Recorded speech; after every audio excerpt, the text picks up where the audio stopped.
Novels forever में खुशामदीद। जुस्तजू थी ख़ास जिसकी मुसन्निफ़ा है ज़ीनिया शर्जील। ये उसकी तीसरी किस्त है और मैंने सुबह से कुछ नहीं देखा, मैंने आपके कोई कमेंट्स नहीं पढ़े। मैं इतना बिज़ी रही हूँ कि मैं बता नहीं सकती। सुबह से मेरी क्लासेस हो रही हैं, फिर हमारे वो प्रैक्टिकल का वर्क था वो मैंने किया। उसके अलावा फिर हम सब्ज़ी वगैरह लेने गए थे और कुछ और काम थे, तो मैं खोल कर भी नहीं देख सकी थी कि क्या चेंजेस आई हैं। हालांकि ये फ़र्स्ट टाइम हुआ है, जितने भी दिन हो गए मुझे यूट्यूब चैनल बनाए हुए, मतलब इतनी मुझे वो हो गई थी क्यूरियोसिटी देखने की। हर रोज़ देखना होता था अच्छा कितना क्या चेंजेस आए, कितने सब्सक्राइबर बढ़े, कितने लोग आए, होती है ना क्यूरियोसिटी।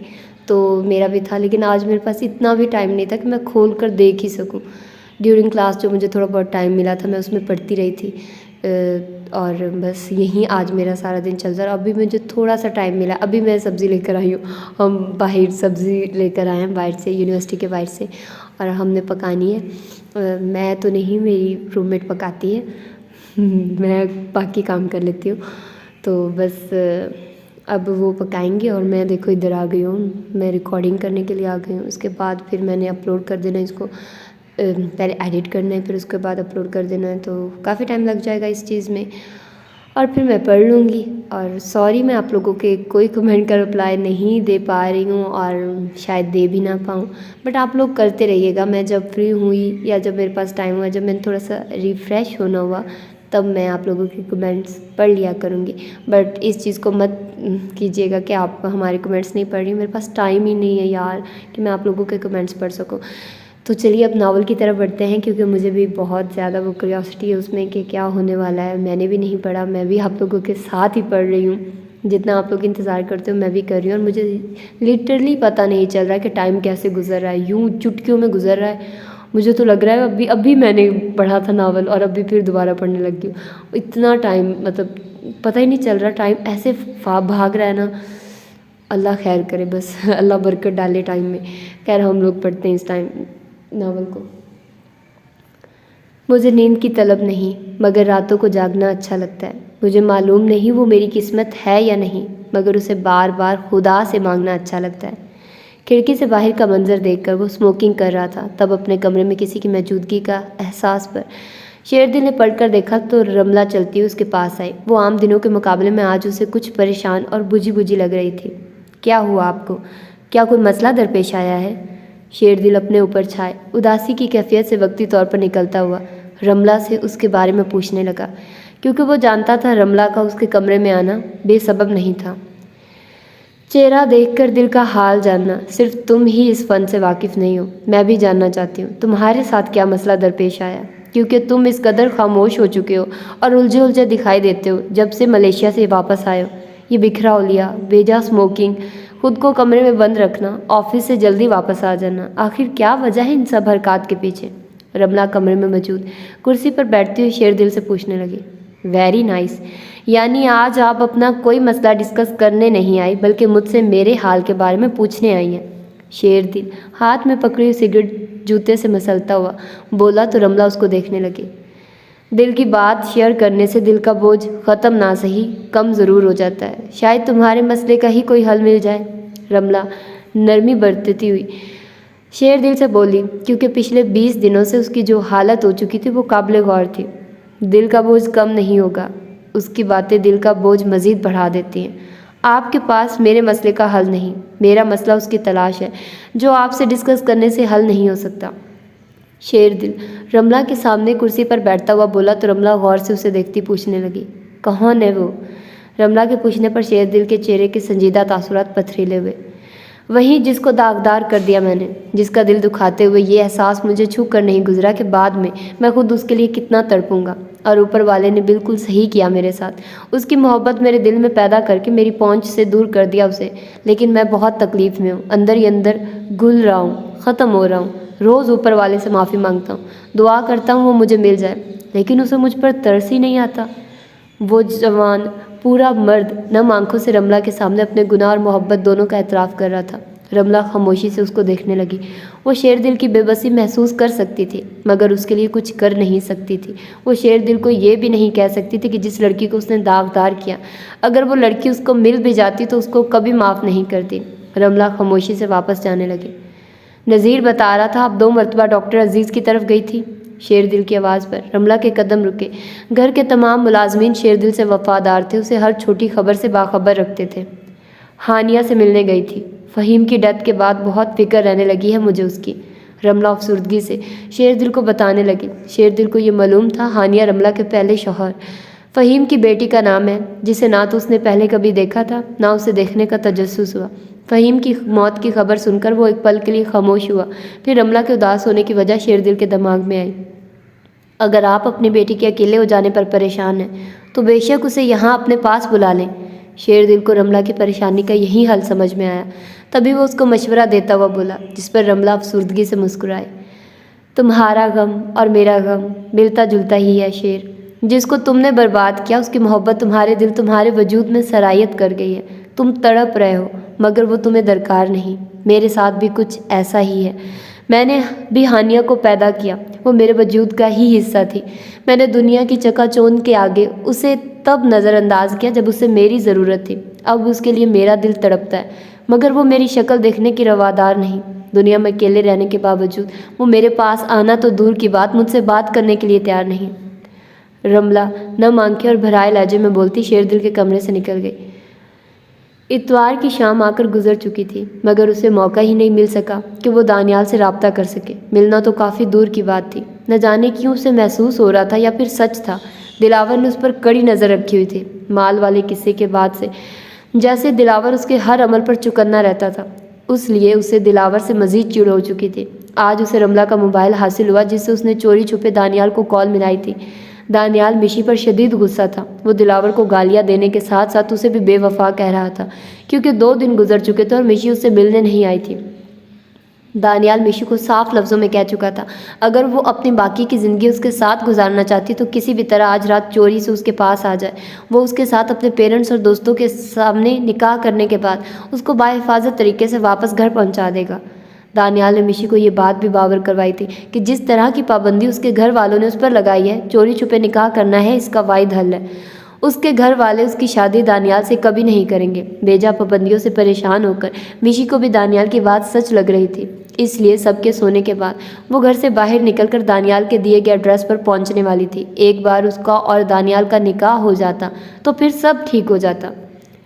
रात का दूसरा पहर था। दिलावर की आंख खुली। उसका जहन ना सिर्फ शेरदिल की वजह से बल्कि मिशी की वजह से भी खासा परेशान था।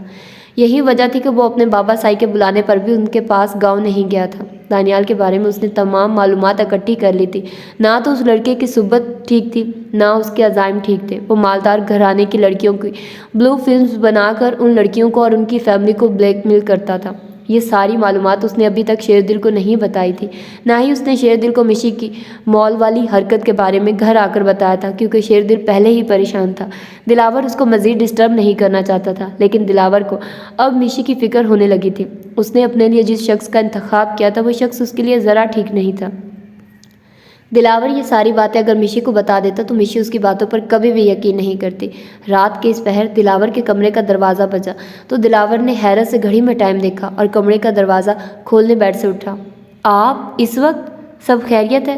दरवाज़ा खोलते ही रमला का परेशान चेहरा सामने देखकर दिलावर हैरत ज़दा होकर उससे पूछने लगा, कुछ खैरियत नहीं है, मिशी अपने कमरे में मौजूद नहीं है दिलावर, वो मालूम नहीं कहाँ चली गई इतनी रात को, मेरा दिल बहुत घबरा रहा है। रमला परेशानी के आलम में दिलावर से बोली तो दिलावर को ये बात सुनकर ज़ोरदार झटका लगा।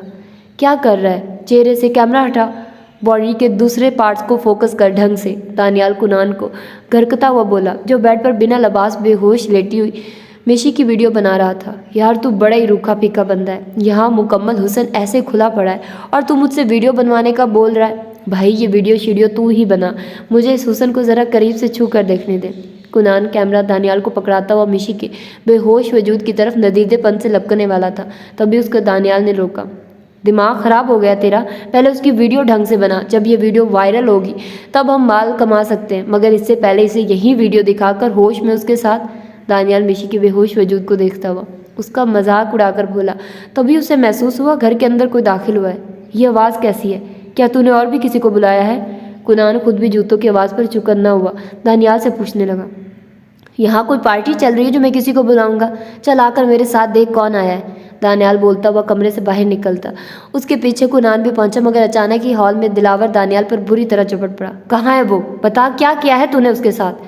दिलावर के सर पर दानियाल को देखते ही खून सवार हो गया। वो दानियाल को बुरी तरह पीटने लगा, जबकि दूसरे पुलिस एहलकार ने कुनान को गिरफ्तार कर लिया और साथ ही दानियाल को दिलावर के शिकंजे से छुड़ाने लगे, जो दानियाल का सर फाड़कर खून निकाल चुका था, मगर अभी भी उसके छोड़ने के लिए तैयार नहीं था। बता, बाकी के साथी कहाँ हैं तेरे? कमरे में और कौन मौजूद थे? जाओ तुम लोग कमरे की तलाशी लो। इंस्पेक्टर दानियाल को गिरेबान से पकड़कर हवालदार को कमरे में जाने का हुक्म देता हुआ बोला। कमरे में दूसरा और कोई नहीं, सिर्फ वो लड़की मौजूद है। अभी उसके साथ कुछ नहीं किया, सिर्फ वीडियो बनाई है। दानियाल पुलिस की हिरासत में खौफजदा होकर जल्दी से उन लोगों को बताने लगा। रुको, कमरे में कोई नहीं जाएगा। दानियाल की बात सुनकर दिलावर का दिमाग बुरी तरह चकरा चुका था। वो बेसाख्ता आवाज बोला। पुलिस जानती थी दिलावर शेरदिल का खास आदमी है और ये मामला शेरदिल की बहन का था, इसलिए दिलावर की बात पर कमरे में जाता हवालदार वहीं रुक गया। तभी दिलावर के मोबाइल पर शेरदिल की कॉल आने लगे। दिलावर, मिशी कहाँ है? मुझे जल्दी बताओ। दिलावर के मोबाइल कान से लगाते ही उसे शेरदिल की आवाज़ सुनाई दी। शायद वो नींद से बेदार हो गया था या फिर रमला ने उसको जगाकर सारी सूरत हाल से आगाह कर दिया था। मालिक, जो एड्रेस मैं आपको बता रहा हूँ, आप जल्दी से वहाँ पर पहुँचे। थोड़ा मामला मैंने संभाल लिया है, बाकी का आपको ही संभालना है यहाँ आकर। दिलावर ने शेरदिल को यहाँ का एड्रेस देकर उसे बुला लिया था, क्योंकि ये उसकी बहन की इज्जत का मामला था। उन लोगों ने मिशी की गलत वीडियो बनाई थी, तो इस मामले को बाहर निकलने या वीडियो को आगे जाने से शेरदिल ही रोक सकता था। वो शेरदिल से बात करके कमरे में दाखिल हुआ तो बेड पर मिशी के अरिया वजूद को देखकर दिलावर के सर पर जैसे घर की छत आ गिरी थी। वो शिद्दत ज़ब्त से चेहरे का रुख दूसरी जानिब करके कमरे का दरवाज़ा बंद करता बेड तक पहुंचा। चारों तरफ नज़र दौड़ाने के बावजूद उसे मिशी के कपड़े कहीं नज़र नहीं आए। वो शर्मिंदगी से सुर्ख चेहरा लिए कांपते हाथों से बेडशीट से मिशी के वजूद को ढांपने लगा। उसमें इतना हौसला नहीं था कि वो मिशी के बेहोश वजूद को इस हालत में बाहर ले जाता। जब बाहर से आने वाली आवाज़ें थमी, दिलावर को महसूस हुआ पुलिस दानियाल और कुनान को बाहर ले जाकर पुलिस वैन में बिठा चुकी है। तब उसने मिशी को बेडशीट में लपेटते हुए अपने बाजुओं में उठाया और कमरे से बाहर निकलकर उसको अपनी गाड़ी तक लाया। इस वक्त तक शेरदिल भी वहां पहुंच चुका था। वो खौफ और सदमे से दिलावर को देखने लगा, जो मिशी के बेहोश वजूद को गाड़ी की पिछली सीट पर लिटा रहा था। मिशी बीबी, ठीक है मालिक, मैं सही वक्त पर पहुंच गया था। अल्लाह ने बड़ा करम किया, इज्जत बचा ली ऊपर वाले ने। आप बाकी का काम देख ले, मैं इन्हें घर ले जा रहा हूँ। इस वक्त शेरदिल का चेहरा बिल्कुल सफ़ेद पड़ गया, जैसे उसके अंदर मौजूद सारा खून खुश्क हो गया। दिलावर शेरदिल को तसल्ली देता हुआ बोला, लेकिन ये सच था और दिलावर जानता था बाकी का काम अब शेरदिल को संभालना है और वो अच्छे तरीके से सब हैंडल कर लेगा। इसलिए दिलावर खुद मिशी को लेकर वहाँ से रवाना हो गया। सुबह जब मिशी को होश आया तब उसे रमला से मालूम हुआ कि कल रात वो कैसे अपने घर की बुनियादें बुरी तरह हिला चुकी थी, कैसे वो खुद की और अपने भाई की इज्जत को मट्टी तले रोन चुकी थी। सुबह हो चुकी थी, लेकिन शेरदिल अभी तक घर वापस नहीं आया था, बल्कि रमला ने मिशी को यह ज़रूर बताया था कि दिलावर ने ही उसको दानियाल जैसे नीच और घटिया इंसान के शर से बचाया और जिस हालत में दिलावर उसको घर लाया था। रमला की ज़बानी सारी बातें सुनकर वो ज़मीन में घटती चली गई। जब से वो होश में आई थी मुसलसल रोए जा रही थी। उसने दानियाल को क्या समझा था और दानियाल ने उसके साथ क्या करना चाहिए। वो अपने कमरे में कॉटन के काले कमीज शलवार में बड़ी सी चादर से खुद को लपेटे बैठी थी। तभी हॉल का दरवाज़ा खुला। कदमों की चाप से उसे अंदाज़ा हो गया कि शेरदिल घर आ चुका था। रमला अपने कमरे से, जबकि दिलावर अपने कमरे से निकलकर दोनों ही शेरदिल की जानिब बढ़े। शेरदिल, मेरी बात सुनो बेटा।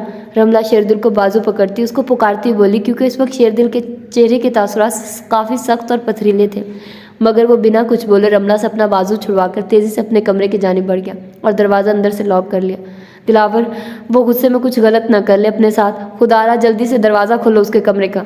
रमला दिलावर को देखकर घबराती हुई बोली। दिलावर फ़ौरन ही कमरे की डुप्लीकेट चाबी ले आया। मालिक नहीं। दिलावर शेरदिल के कमरे में पहुंचकर तेज़ी से उसकी जानिब बढ़ा। शेर, ये क्या कर रहे हो? रमला की घबराती आवाज़ पर परेशान होकर कमरे से भागती हुई शेरदिल के कमरे में आई, जहाँ का मंजर देखकर वो दरवाजे पर खड़ी शर्मिंदगी के मारे रोने लगे। दिलावर ने सख्ती से शेरदिल का हाथ पकड़ा हुआ था जिसमें पिस्तौल थी। वो मुश्किल से ही शेरदिल की कनपट्टी से पिस्तौल हटाने में कामयाब हुआ था। शेर, खुदारा ऐसा मत करना। रमला मुसलसल रोती मिन्नतें करके शेरदिल का बाजू पकड़े उससे बोल रही थी, जो किसी की बात नहीं सुन रहा था। खुदा का वास्ता है मालिक, आपको छोड़ दें पिस्तौल। शेरदिल के हाथ की गिरफ्त पिस्तौल पर इतनी मजबूत थी कि दिलावर उसके हाथ से पिस्तौल लेने के चक्कर में अचानक गोली चल गई। एकदम गोली चलने पर रमला के साथ डर के मारे मिशी भी बेसाख्ता ही चींकी। वहीं शेरदिल एक पल के लिए साकित हुआ। दिलावर ने जल्दी से उसके हाथ में पिस्तौल ले ली और शुक्र अदा किया गोली छत पर लगी थी, किसी को कोई नुकसान नहीं पहुंचा था। शेरदिल की नज़रें बेसाख्ता दरवाजे पर खड़ी मिशी पर पड़ी। वो गुस्से में रमला और दिलावर को दूर हटाता हुआ मिशी की जानिब बढ़ा। शेर नहीं, उसको कुछ मत कहना, वो अपनी गलती पर बहुत ज़्यादा नादिम है। रमला शेरदिल का गुस्सा देखकर शेरदिल से बोलती हुई बीच में आकर मिशी की ढाल बन गई तो शेरदिल ने गुस्से में रमला को साइड पर धकेला और जोरदार तमाचा मिशी के मुंह पर मारा। 1 2 3 तीसरे तमाचे पर दीवार से टकराती फर्श पर गिरी। मालिक छोड़िए मिशी बीबी को प्लीज़, उनके साथ ऐसे मत करिए। रमला वहीं खड़ी रोने लगी। मिशी का गाल बुरी तरह सूज चुका था जबकि उसके होंठ से खून रसने लगा।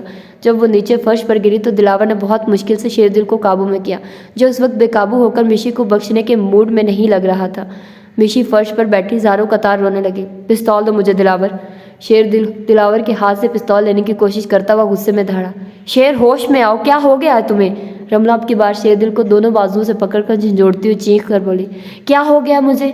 ये सवाल आप मुझसे कर रही हैं? क्या हो गया मुझे? हाँ, इस बेशरम ने आज मेरा सर इस तरह झुका दिया कि दिल चाह रहा है या तो अपने आप को ख़त्म कर लूँ या फिर इस बेहया का अपने हाथों से गला दबाकर इसको मार डालूँ। शेरदिल शदीद गुस्से के आलम में ज़ोर से चीखा तो कमरे में सन्नाटा छा गया। सिर्फ मिशी के रोने की आवाज़ आने लगी। वो इंस्पेक्टर और उसके अमले के लोग जो कल तक सर उठाकर मेरी तरफ देखने से डरते थे, आज उन लोगों से इस बेगैरत की वीडियो लेते हुए मुझे अपना आप बेलिबास लगा। मुझे लगा जैसे इसके कपड़े नहीं बल्कि सबके सामने मेरे कपड़े उतर गए। कल तक जिनसे मैं हाथ मिलाना पसंद नहीं करता था, आज उन लोगों के पांव पड़ने की कसर रह गई थी कि उसकी शर्मनाक बेलिबास वीडियो कहीं वायरल ना हो जाए। सुबह के न्यूज़पेपर में या चैनल पर कोई ऐसी खबर जीनत न बने जिसकी वजह से ज़िंदगी मुझ पर हराम हो जाए। आप नहीं समझ सकती, इस बेशरम लड़की ने मट्टी में हमारा नाम मिलाने में कोई कसर नहीं छोड़ी। जो कुछ अभी मैं फेस करके आ रहा हूँ, अगर आप वहाँ मेरी जगह होती तो जिल्लत सहने की बजाय खड़े खड़े मर जाना पसंद करती। आप मुझसे बोल रही हैं कि ये नादम है। अगर ये नादम होती तो मर क्यों नहीं गई अभी तक अपनी हरकत का सोचकर? शेरदिल गुस्से में रोती हुई रमला से बोलता हुआ एक बार फिर मिशी को मारने के लिए उसकी जानिब बढ़ा। अब की बार दोबारा दिलावर ने शेरदिल के सामने आकर उसको रोका। मालिक छोड़ दीजिए बीबी जी को, माफ़ कर दे उन्हें प्लीज़। दिलावर शेरदिल के सामने आकर उससे दरख्वास्त करता हुआ बोला। मिशी अभी तक फर्श पर बैठी हुई रो रही थी। शेरदिल के गुस्से से ऐसा लग रहा था शेरदिल या तो खुद की या मिशी की जान नहीं ले लेगा, शायद तब ही उसका गुस्सा ख़त्म होगा। दिलावर, तुमने आज तक मेरा कोई हुक्म नहीं टाला है। मैं तुम्हें हुक्म देता हूँ इस बदबख्त का गला दबाकर इसे इसी वक्त मार डालो। शायद अपने हाथों से उसकी जान लेते हुए मेरे हाथ कांप उठे, मगर तुम ये काम आसानी से सरअंजाम दे सकते हो। मार दो इसको, क्योंकि मैं इसका चेहरा देखता रहूँगा तो मेरा खून खौलता रहेगा। आज इसने अपने भाई का गुरूर मट्टी में मिला दिया है, तोड़ कर रख दिया मुझे इसने। तुम ख़त्म कर डालो इसको, ये मेरा हुक्म है। शेरदिल के बोलने पर दिलावर ने पलटकर मिशी को देखने लगा, जो आंसू बहाते हुए अब दिलावर को देख रही थी। दिलावर मिशी को उसके कमरे में छोड़ा। उठो मिशी, जाओ अपने कमरे में, मुझे शेर से अकेले में कुछ बात करना है। रमला के बोलने पर मिशी और दिलावर शेरदिल के कमरे से निकल गए। क्या इस सारे किस्से में गलती सिर्फ मिशी की है शेर? रमला के पूछने पर शेरदिल सख्त सुर्ख आंखों से उसको देखने लगा। नहीं, मैं जान गया हूँ, ये मकाफाते अमल है। जो कुछ मैंने उसके साथ किया आज वही मुझ तक लौटा दिया गया है। उसे उसकी नज़रों में रुसवा किया था, आज मैं सबके सामने रुसवा हो गया। शेरदिल ने आंसुओं को आंखों से बाहर नहीं आने दिया, मगर इस वक्त दर्द से उसका कलेजा बुरी तरह फटने को तैयार था। इसके बावजूद मेरा खून खौल रहा है मिशी की शक्ल देखकर। ये ना हो कि मैं सच में उसकी जान ले लूँ, उसे मेरी नज़रों से इस घर से दूर कर दे। उससे कहिए कि वो कहीं भी चली जाए, आइंदा कभी मेरे सामने ना आए, मुझे अपना चेहरा ना दिखाए। शेरदिल गुस्से में रमला से बोला। किसी तरह उसका गुस्सा ख़त्म नहीं हो रहा था, और जब तक मिशी यहाँ रहती शेरदिल के सर पर गुस्सा सवार रहता। तब रमला आराम से उसका हाल सोचती बोली, ठीक है, तुम आज ही मिशी का दिलावर से निकाह पढ़वा दो। दिलावर मिशी को अपने साथ अपने गांव ले जाएगा, तब तुम्हें वो इस घर में नज़र नहीं आएगी। रमला शेरदिल को मशवरा देती हुई बोली। बेशक मिशी की वीडियो कहीं भी वायरल नहीं हुई थी, लेकिन कल रात जो कुछ हुआ ऐसा नहीं था कि लोगों तक उड़ते उड़ते ये खबर नहीं पहुंचती। उसको खुद भी अंदाज़ा था कि ऐसी खबर सुनकर उनके सर्कल में अब कोई भी इंसान मिशी को मुश्किल से ही अपनाता। मिशी को शेरदिल के एहतसाब से बचाने के लिए रमला को यही हल नज़र आया था। आपको क्या दिलावर शक्ल से बेवकूफ़ लगता है जो वो ऐसी लड़की को अपनी इज्जत बनाएगा जिसने अपनी और अपने घर की इज्जत अपने पाँव तले रोंद डाली हो? देखा नहीं था आपने कि ये दिलावर उसे किस हालत में घर लेकर आया था? अगर वो आपके कहने पर मिशी से निकाह कर भी लेता है तो बाद में वो उसके साथ वही करेगा जो आज मैं करने का सोच रहा हूँ। कोई शरीफ मर्द उस लड़की को इज्जत नहीं दे सकता जिसने अपनी बेवकूफ़ी के हाथों अपने घर वालों की नाक कटवाने में कोई कसर न छोड़ी हो। शेरदिल के बोलने पर रमला फ़ौरन बोली, शेर, दिलावर ऐसा कुछ नहीं करेगा मिशी के साथ। वो इस वक्त खुशी खुशी ना सही मगर मिशी को अपनी इज्जत ज़रूर बना लेगा। रमला की बात पर शेरदिल उसे खामोशी से देखने लगा। रमला उसे ये नहीं बता सकी कि वो दिलावर की आंखों में बहुत पहले ही मिशी के लिए मोहब्बत देख चुकी थी। शेर, मैंने एक उम्र गुजारी है, मेरा कुछ तजुर्बा है जिसके तहत मैं तुमसे बोल रही हूँ। रमला के बोलने पर शेर दिल फौरी तौर पर कोई फैसला नहीं कर पाया, इसलिए उसी को इख्तियार देता हुआ बोला, मुझे कुछ समझ नहीं आ रहा। मैं जितना इस बात को सोचूंगा शायद मेरा दिमाग फट जाएगा। आपको जो मुनासिब लग रहा है आप वो करिए। शेर दिल थके अंदाज में बोलने के साथ अपने कमरे की खिड़की के पर्दे बराबर करता हुआ कमरे में अंधेरा करके बैठ गया तो रमला उसके कमरे से बाहर आ गई। दिलावर रुको।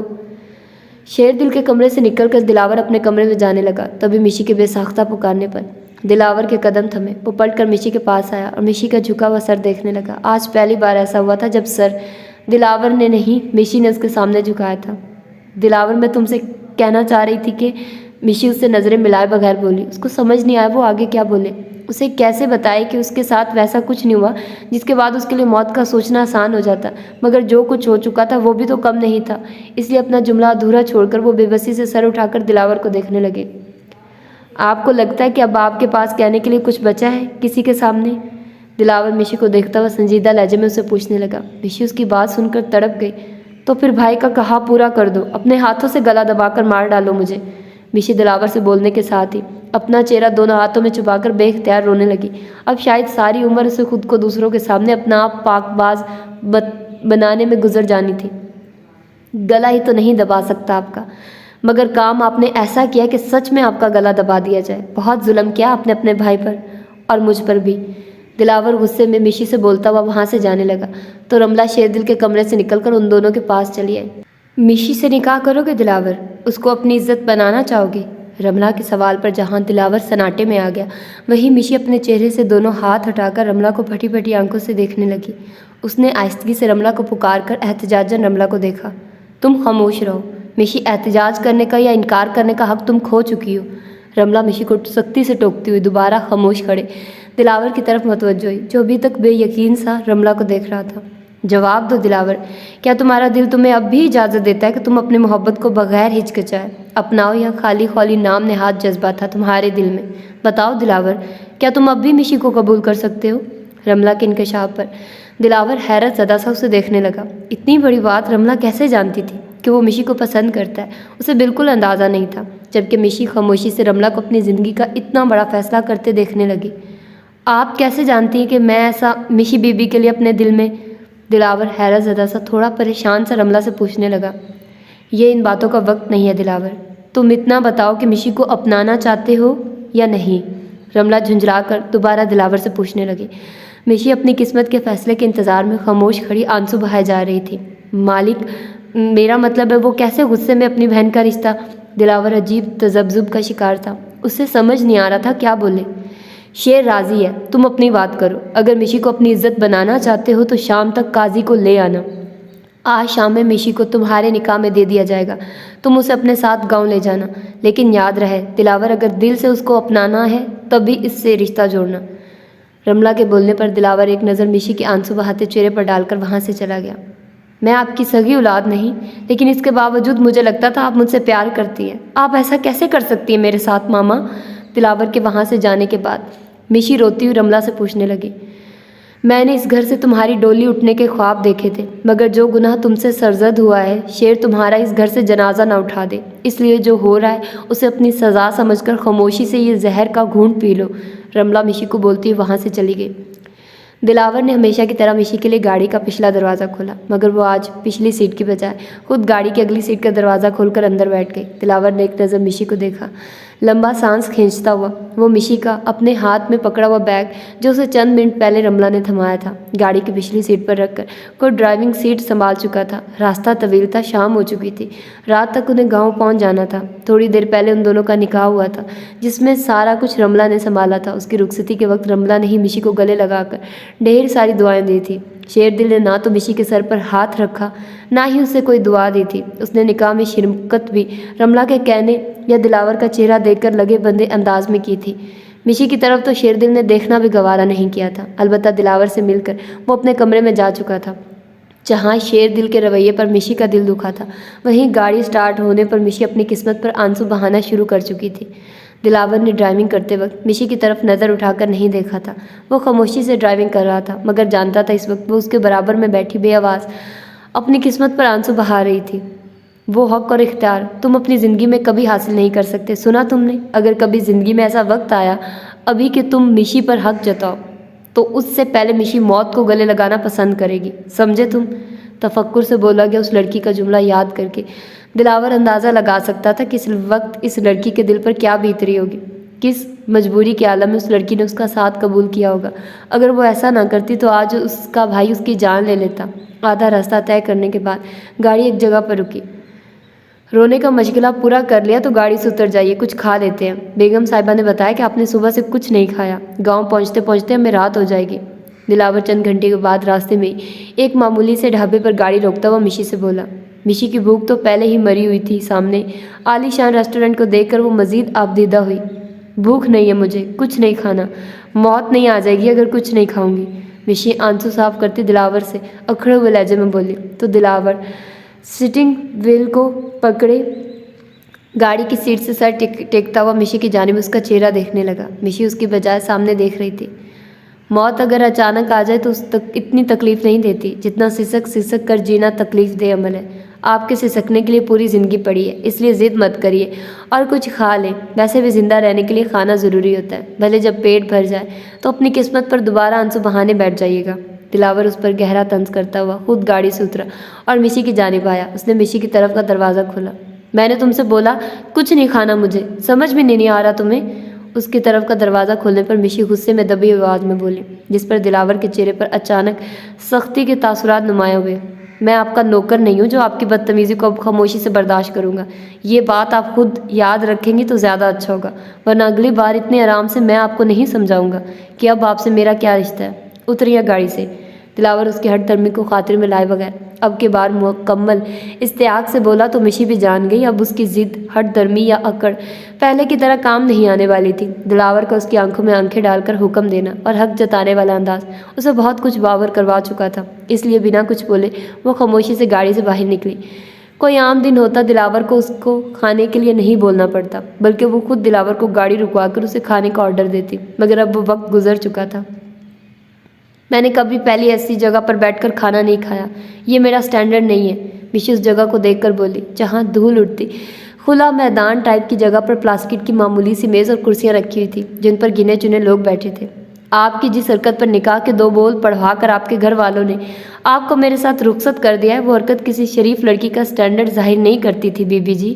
दिलावर का बोला हुआ जुमला मिशी को अपने मुंह पर किसी तमाचे से कम नहीं लगा था। वो बुलबुला उठी और दिलावर को देखने लगी जो बिना आंखें सर झुकाए उसको देख रहा था। मेरे सामने अगली बार स्टैंडर्ड का लफ्ज़ इस्तेमाल मत कीजिएगा, वरना आपको खुद पछताना पड़ेगा। दिलावर मिशी को बोलता हुआ आगे की जानिब बढ़ा। मिशी अपने आंसू पीती हुई उसके पीछे जाने लगी।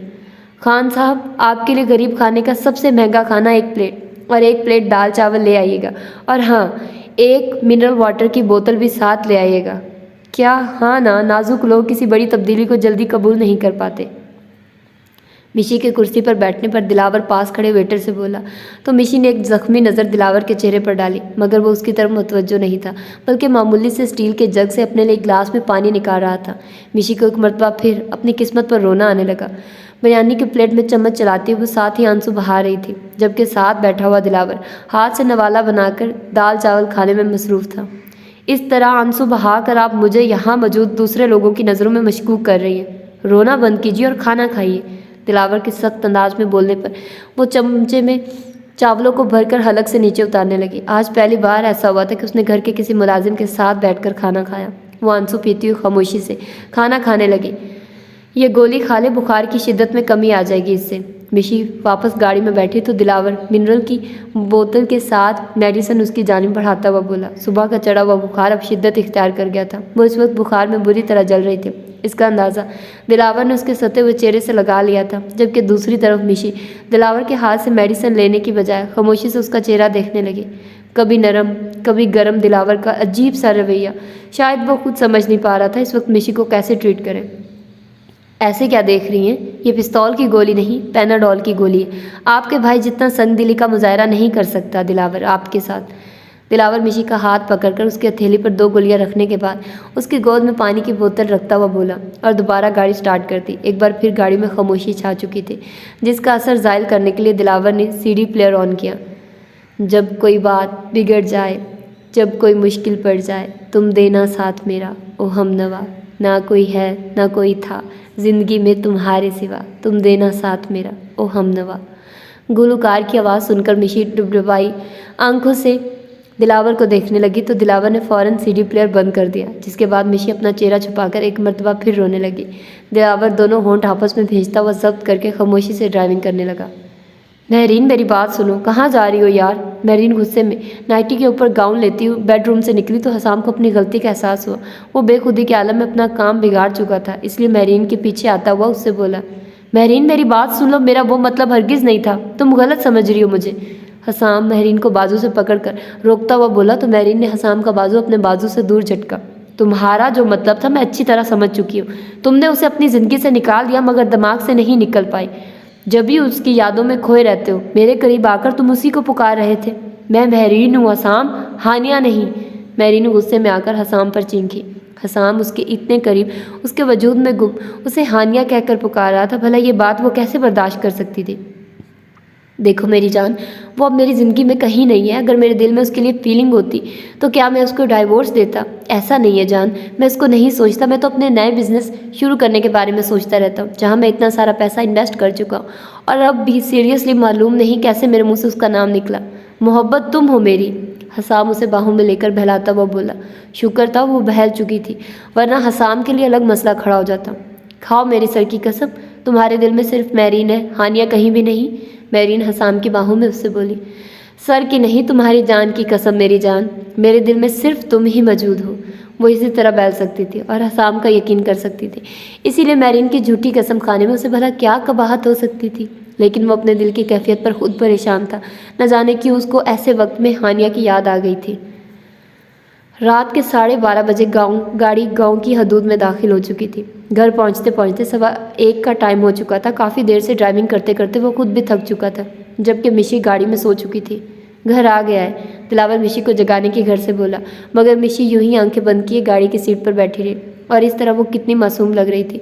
दिलावर चंद सेकंड तक उसको खामोशी से देखता उसके जागने का इंतजार करने लगा। फिर कुछ सोचकर दिलावर ने मिशी का माथा छुआ। उसको छूते वक्त अपनी मलकियत का तसल्ली बख्श दिलावर के अंदर आया था, मगर मिशी को छूने से एहसास हुआ बुखार की हरारत अब भी उसके अंदर मौजूद थी। मिशी उठिए, घर आ गया है, अंदर चलकर आराम कर ले। अब की बार दिलावर ज़रा ऊंचा बोला। मिशी आंखें खोलते ही दिलावर को देखने लगी। अंदर चले, दिलावर उसको बोलता हुआ खुद गाड़ी से उतरा तो मिशी भी गाड़ी का दरवाज़ा खोलकर सामने मौजूद के घर को देखने लगी।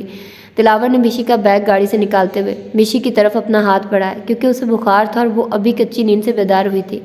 मैं खुद चल सकती हूँ, मिशी दिलावर के घर को देखने के बाद उसके बड़े हुए हाथ को देखकर बोली तो दिलावर ने मुट्ठी बंद करके अपना हाथ नीचे गिरा लिया और खामोशी से घर के अंदर दाखिल हुआ। रात होने की वजह से बाबा साईं और जरी सो चुके थे। वो मिशी को अपने कमरे में ले आया।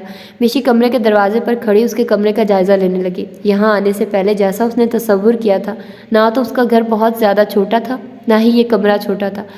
खुशादा खुला कमरा रंगो रोगन हुआ था, अलबत्ता वहाँ मौजूद तमाम फर्नीचर बिल्कुल आम सा और सादा तर्ज का था। आपके म्यार के मुताबिक ना तो मेरा घर है, ना मेरा कमरा, ना आपका ये शौहर आपके आला स्टैंडर्ड से मैच करता है, लेकिन आपको ये सब कुछ कबूल करना पड़ेगा। दिलावर मिशी का कमरे का जायज़ा लेना नोट कर चुका था। बोलने के साथ ही उसने कमरे का दरवाज़ा बंद कर दिया। मिशी दिलावर की बात पर खामोशी से उसको देखने लगी, जो चलता हुआ मिशी के पास आया। अपनी मोहब्बत को पाकर हर इंसान खुद को खुश नसीब तस्वुर करता है, मगर मेरे साथ ऐसा सिलसिला नहीं है। जानती हैं आप क्यों? दिलावर मिशी से बोलता हुआ उसको बाजू से थामकर बेड पर बिठा चुका था। मिशी बगैर कोई हरकत किए किसी रोबोट की तरह दिलावर के बिठाने पर बेड पर बैठ गए। क्योंकि हर गैरतमंद मर्द की तरह मेरा अपना भी एक मयार है बीबी जी। बेशक मैं इंसान गरीब से, मगर अपने लिए शरीक हयात का तस्वुर मैंने एक ऐसी शरीफ लड़की का किया था जो बेदाग हो, अनछुई हो। दिलावर के मुंह से ये लफ्ज़ किसी चाबुक से कम नहीं थे। मिशी उसके मुंह से ऐसी बात सुनकर तड़प उठी और बेड से उठकर खड़ी हुई। कहना क्या चाहते हो तुम? मैं पहले की तरह अनछुई और बेदाग हूँ, मेरे साथ वैसा कुछ भी नहीं हुआ। और अगर तुम्हें इस बात को लेकर शक था तो रिश्ता क्यों जोड़ा तुमने मुझसे? मिशी तकलीफ से चीखती हुई बोली तो दिलावर ने उंगली उठाकर उसे मजीद कुछ बोलने से रोका। आवाज़ नीची रखिए, इस घर में मेरा एक बाप और एक कवारी बहन भी रहती है। अगर उनके कान में आपके मुंह से निकली हुई बातें पड़ गई तो आपके लिए मुश्किल हो जाएगी। हम गरीब ज़रूर हैं मगर इज़्ज़तदार लोग हैं, बेदाग अनछुई जानते हैं। वहाँ से मैं आपको किस हालत में अपने साथ लेकर वापस आया था? दिलावर ने बोलते हुए सख्ती से उसको दोनों बाजुओं से पकड़ा तो तकलीफ से मिशी के आंसू निकल पड़े। वो शर्मिंदगी से एक बार फिर दिलावर के सामने सर झुका गई। जिस तरह इस वक्त इन कपड़ों ने आपके तन को ढका हुआ है, उस वक्त कपड़े तो दूर की बात, कपड़े की कतरन तक मौजूद नहीं थी आपके जिस्म पर। और जिसने आपको बेलबास किया था उसने किन नज़रों से आपको देखा होगा, छुआ होगा। ये सोच आते ही दिल करता उसको या फिर खुद अपने आप को ख़त्म कर डालूं, बेदाग अनछुई। दिलावर गुस्से में घराता हुआ मिशी को बाजुओं को झटक कर उसे बिस्तर पर फेंक चुका था। आप बोल रही हैं आपके साथ कुछ नहीं हुआ, सिर्फ उसी के होने की कसर रह गई थी अगर मैं वहाँ नहीं पहुँचता तो। दिलावर गुस्से से बोलता हुआ सख्ती से लब भेज गया, जबकि मिशी दिलावर के मुंह से ऐसी बात सुनकर ज़मीन में गड़ चुकी थी। तो फिर मार डालो ना मुझे, जान क्यों नहीं ले लेते अपने हाथों से मेरी। मिशी बेड से उठकर रोती हुई बोली। आंसू थे कि थमने का नाम ही नहीं ले रहे थे। वो सुबह से वक्फे से ऐसे ही रोई जा रही थी। बस यहीं आकर तो मजबूर हो जाता हूँ, अपने इन हाथों से मार ही तो नहीं सकता आपको। दिलावर बोलता हुआ बेड से तकिया उठाकर अलमारी से अपने लिए चादर निकालने लगा। तो फिर अपने लफ्ज़ों की मार से भी घायल मत करो मुझसे ये सब नहीं सहा जाएगा दिलावर। मिशी बेड पर औंधे मुंह लेट कर रोती बोली। दिलावर अपने लिए फर्श पर चादर बिछा रहा था। उसके हाथों की हरकत मिशी के लफ्ज़ों से वही थम गई। उसका अपना गुस्सा भी तो शेर दिल की तरह किसी सूरत कम नहीं हो रहा था। तभी वो बात बात पर आज मिशी को अपने लफ्ज़ों की मार से घायल कर रहा था। जब दिलावर को अपने रवैये का एहसास हुआ तो वो चलता हुआ मिशी के पास आया। मिशी बेड पर औंधे मुँह आड़ी तरछी लेटी हुई थी। चलिए उठिए, वो सही से लेट जाइए। यहाँ आने से पहले बाबा साईं और जरिश को हमारे निकाह का बता दिया था मैंने। सुबह उन दोनों से आपका तारुफ करवा दूंगा। दिलावर बेड के सामने खड़ा अब की बार मिशी से नरमी से बोला, मगर वो रोना छोड़कर वैसे ही बेड पर लेटी रही। दिलावर ने झुककर मिशी को सीधा किया। वो आंखें बंद किए बेसुध बेड पर पड़ी थी। मिशी, क्या हुआ? आंखें खोले। दिलावर मिशी के चेहरे पर झुककर उसका गाल थपथपाता हुआ बोला। तब उसे एहसास हुआ बुखार, टेंशन और सफ़र की थकन की वजह से वो बेहोश हो चुकी थी। उसकी हालत देखकर दिलावर का गुस्सा कहीं दूर जा सोया। दिलावर को उस पर तरस आने लगा। थोड़ा अपने रवैये का एहसास हुआ कि रात से अब तक वो कितना कुछ बर्दाश्त कर चुकी थी। दिलावर का दुपट्टा साइड में रखता हुआ उसे बेड पर सीधा करके लिटाने के बाद मिशी पर चादर डालता हुआ खुद भी ज़मीन पर बिछी चादर पर लेट गया। कितनी बार मना किया, कॉल मत किया करे मुझे। नहीं बात करनी चाहती हूँ मैं आपसे, ना ही आपको अपनी माँ समझती हूँ। मेरे लिए जो कुछ भी थे वो मेरे बाबा थे, जो अब इस दुनिया में नहीं रहे। अगर आप मुझको दोबारा भी पैदा कर लेंगी मैं तब भी आपको अपनी माँ नहीं समझूंगी। सुना आपने? हानिया के गुस्से में आती आवाज़ पर रमला रिसीवर को सख्ती से पकड़ कर रह गई, जबकि दूसरी तरफ हानिया राब्ता मुनक़ता कर चुकी थी। क्या हुआ? आपकी तबीयत ठीक है? शेरदिल जो ऑफिस जाने के लिए तैयार होकर अपने कमरे से बाहर निकला था, रमला को रिसीवर थामे देखकर उसके हाथ रिसीवर लेकर अपने कान से लगाने के बाद रमला से पूछने लगा, जिसको छोटी उम्र से पाला उसको कल किस दिल से रुखसत किया, और जिसको पैदा किया वो मेरा चेहरा देखना तो दूर की बात, मेरी बात तक सुनना गवारा नहीं करती। रमला दुख भरे लहजे में शेरदिल से बोली तो शेरदिल को मालूम हुआ वो इस वक्त अपनी सगी बेटी से बात कर रही थी। आइए नाश्ता कर लेते हैं, आज ऑफिस के लिए लेट हो गया हूँ मैं। शेरदिल रमला को बोलता हुआ खुद डाइनिंग टेबल की तरफ बढ़ा। वो सच में लेट हो चुका था। अगर रमला की ये कैफियत ना देखता तो बगैर नाश्ता के ऑफिस के लिए निकल जाता, लेकिन रमला की वजह से नाश्ता करने के लिए बैठ गया, वरना रमला सारा दिन खुद को अकेला महसूस करके कुछ नहीं खाती। तो हानिया नाम है, वैसे रहती कहाँ है आपकी साहबजादी? शेरदिल ने रमला से सरसरी से लहजे में पूछा तो रमला के मुर्दा वजूद में जैसे तमन्नाई सी दौड़ गई। शेर, तुम मेरी खातिर हानिया के पास जाओगे? प्लीज़ उसे बताओ ना जाकर मैं उसके लिए कितना तड़पती हूँ। उससे बोलो ना कि वो यहाँ मेरे पास आ जाए। रमला बेसाख्ता शेरदिल का हाथ पकड़ती हुई उसे मन्नत भरे लहजे में बोले, अभी फ़ौरन तो नहीं जा सकता, क्योंकि रहमान साहब के अचानक रिज़ाइन करने से ऑफिस का काम काफ़ी बर्डन मेरे ऊपर आ चुका है। बाद में देखते हैं इस मसले को, इसका हल भी तलाश करते हैं। नाश्ता करिए आप फ़िलहाल।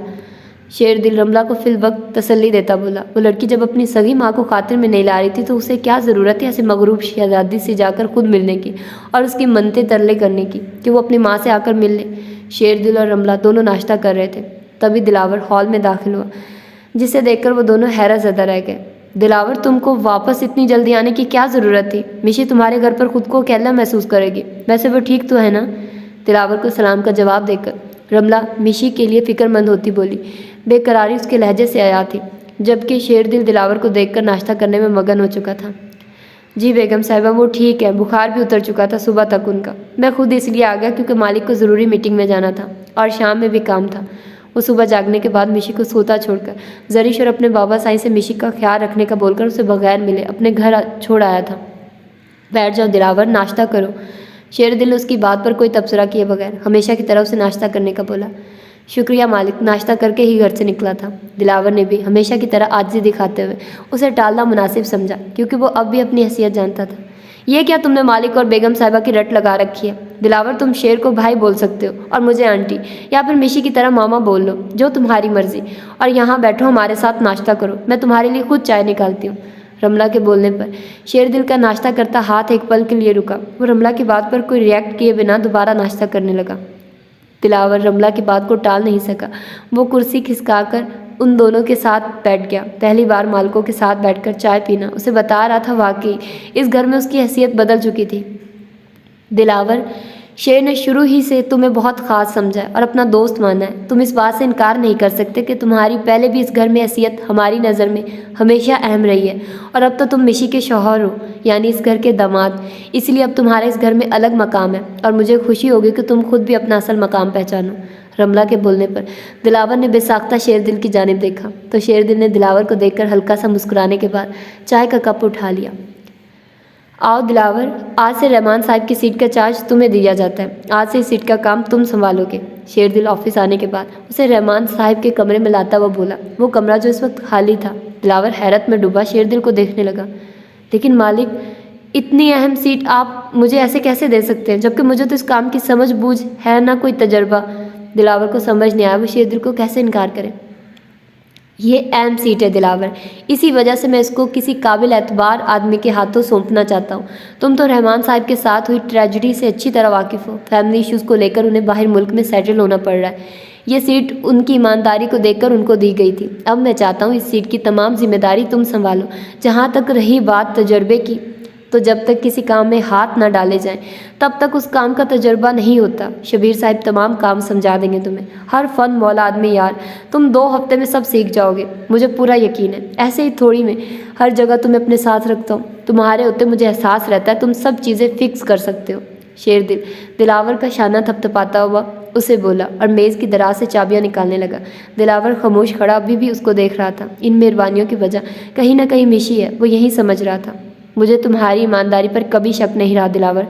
तुम्हारी जहानत पर मुझे मुकम्मल भरोसा है। ये घर की चाबियां और ये गाड़ी की।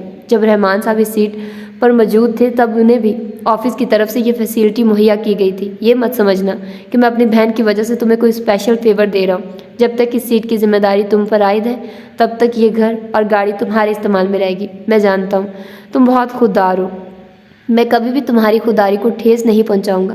अगर तुम इस सीट का काम अच्छे तरीके से संभालोगे तो समझो तुम मुझे बहुत बड़ा फेवर दोगे, क्योंकि मेरे ऊपर पहले ही बर्डन है और मैं मशीन बनकर 24 घंटे ऑफिस को टाइम नहीं दे सकता।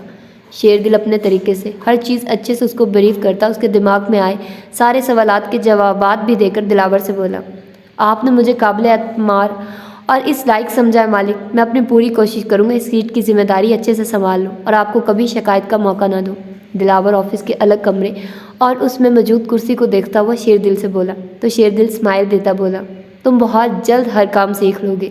और आखिरी बात, मुझे भी खुशी होगी अगर तुम मुझे मालिक की बजाय अब भाई बोलोगे। शेरदिल दिलावर से कहता हुआ ऑफिस के कमरे से बाहर निकल गया। आप जाग गई भाभी? मैं यहीं देखने आई थी, आपके लिए नाश्ता बना देती हूँ। भाई ने बताया था रात में आपकी तबीयत भी ठीक नहीं थी। अभी बुखार तो नहीं है आपको? मिशी बेदार होकर बेड पर बैठी खाली कमरे को देख रही थी। तब कमरे में एक 16 साल लड़की उससे ऐसे बात करने लगी जैसे उसे पहले से जानती हो। बुखार तो कम हो गया मगर अभी भी सर दुख रहा है मेरा। मिशी अपनी कनपट्टी पर उंगलियों से दबाव डालती हुई बोली। कल रात की टेंशन से अभी तक उसका सर दुख रहा था मगर अच्छी नींद लेकर वो थोड़ा बहुत पहले की बानिस्बत बेहतर महसूस कर रही थी। ओह अच्छा, आप ऐसा करिए, फ्रेश होकर आ जाइए और नाश्ता कर लें, फिर मेडिसिन ले लेंगे।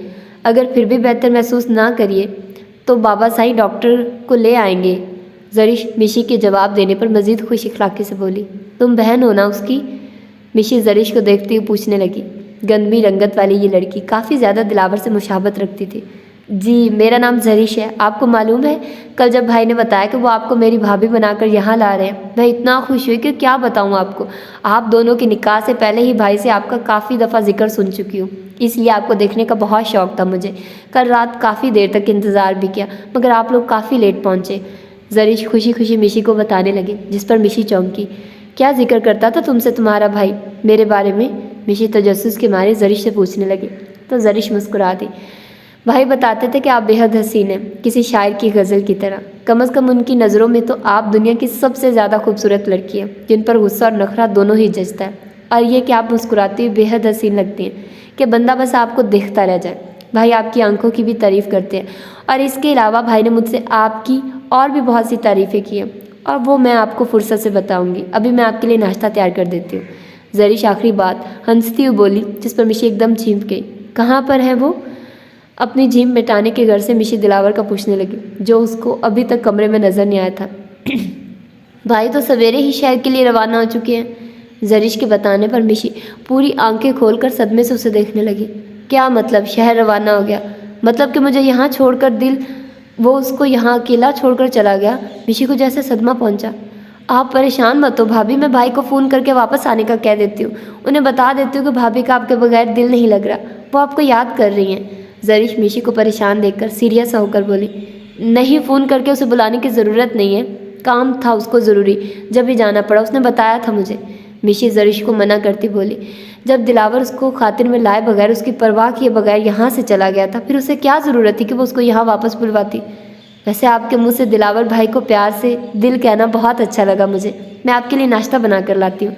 जरिश मिशी को मुस्कुरा कर बोलती हुँ वहाँ से चली गई, जबकि जरिश की बात सुनकर मिशी हैरत से मुंह खोले दरवाजे को तकती रह गई। दिल वो भी प्यार से?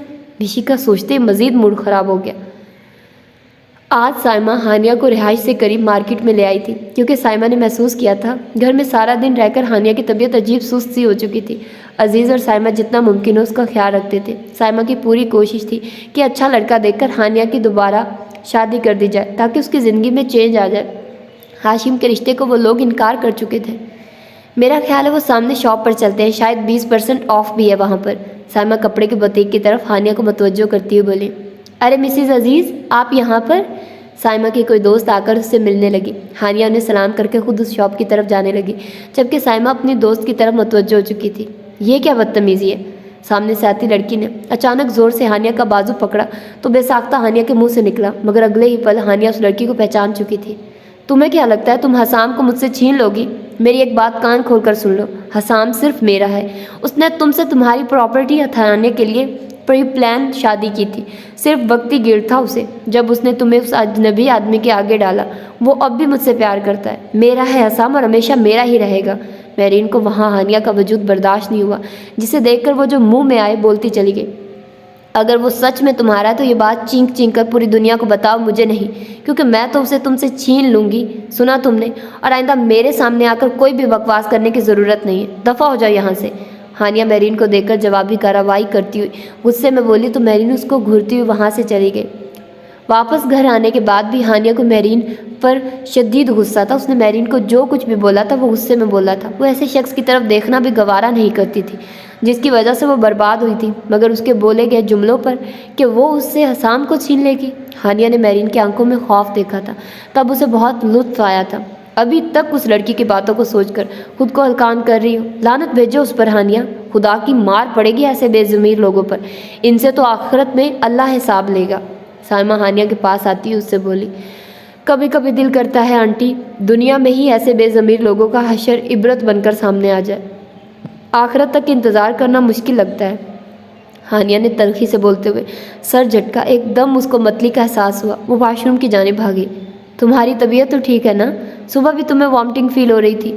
हानिया के वॉशरूम से वापस आने पर साइमा फिक्र करती हुई हानिया से पूछने लगी, शायद रात में खाना सही से डाइजेस्ट नहीं हुआ, बेहतर हो जाएगी तबीयत। शाम हो गई, अंकल अभी तक घर नहीं आए।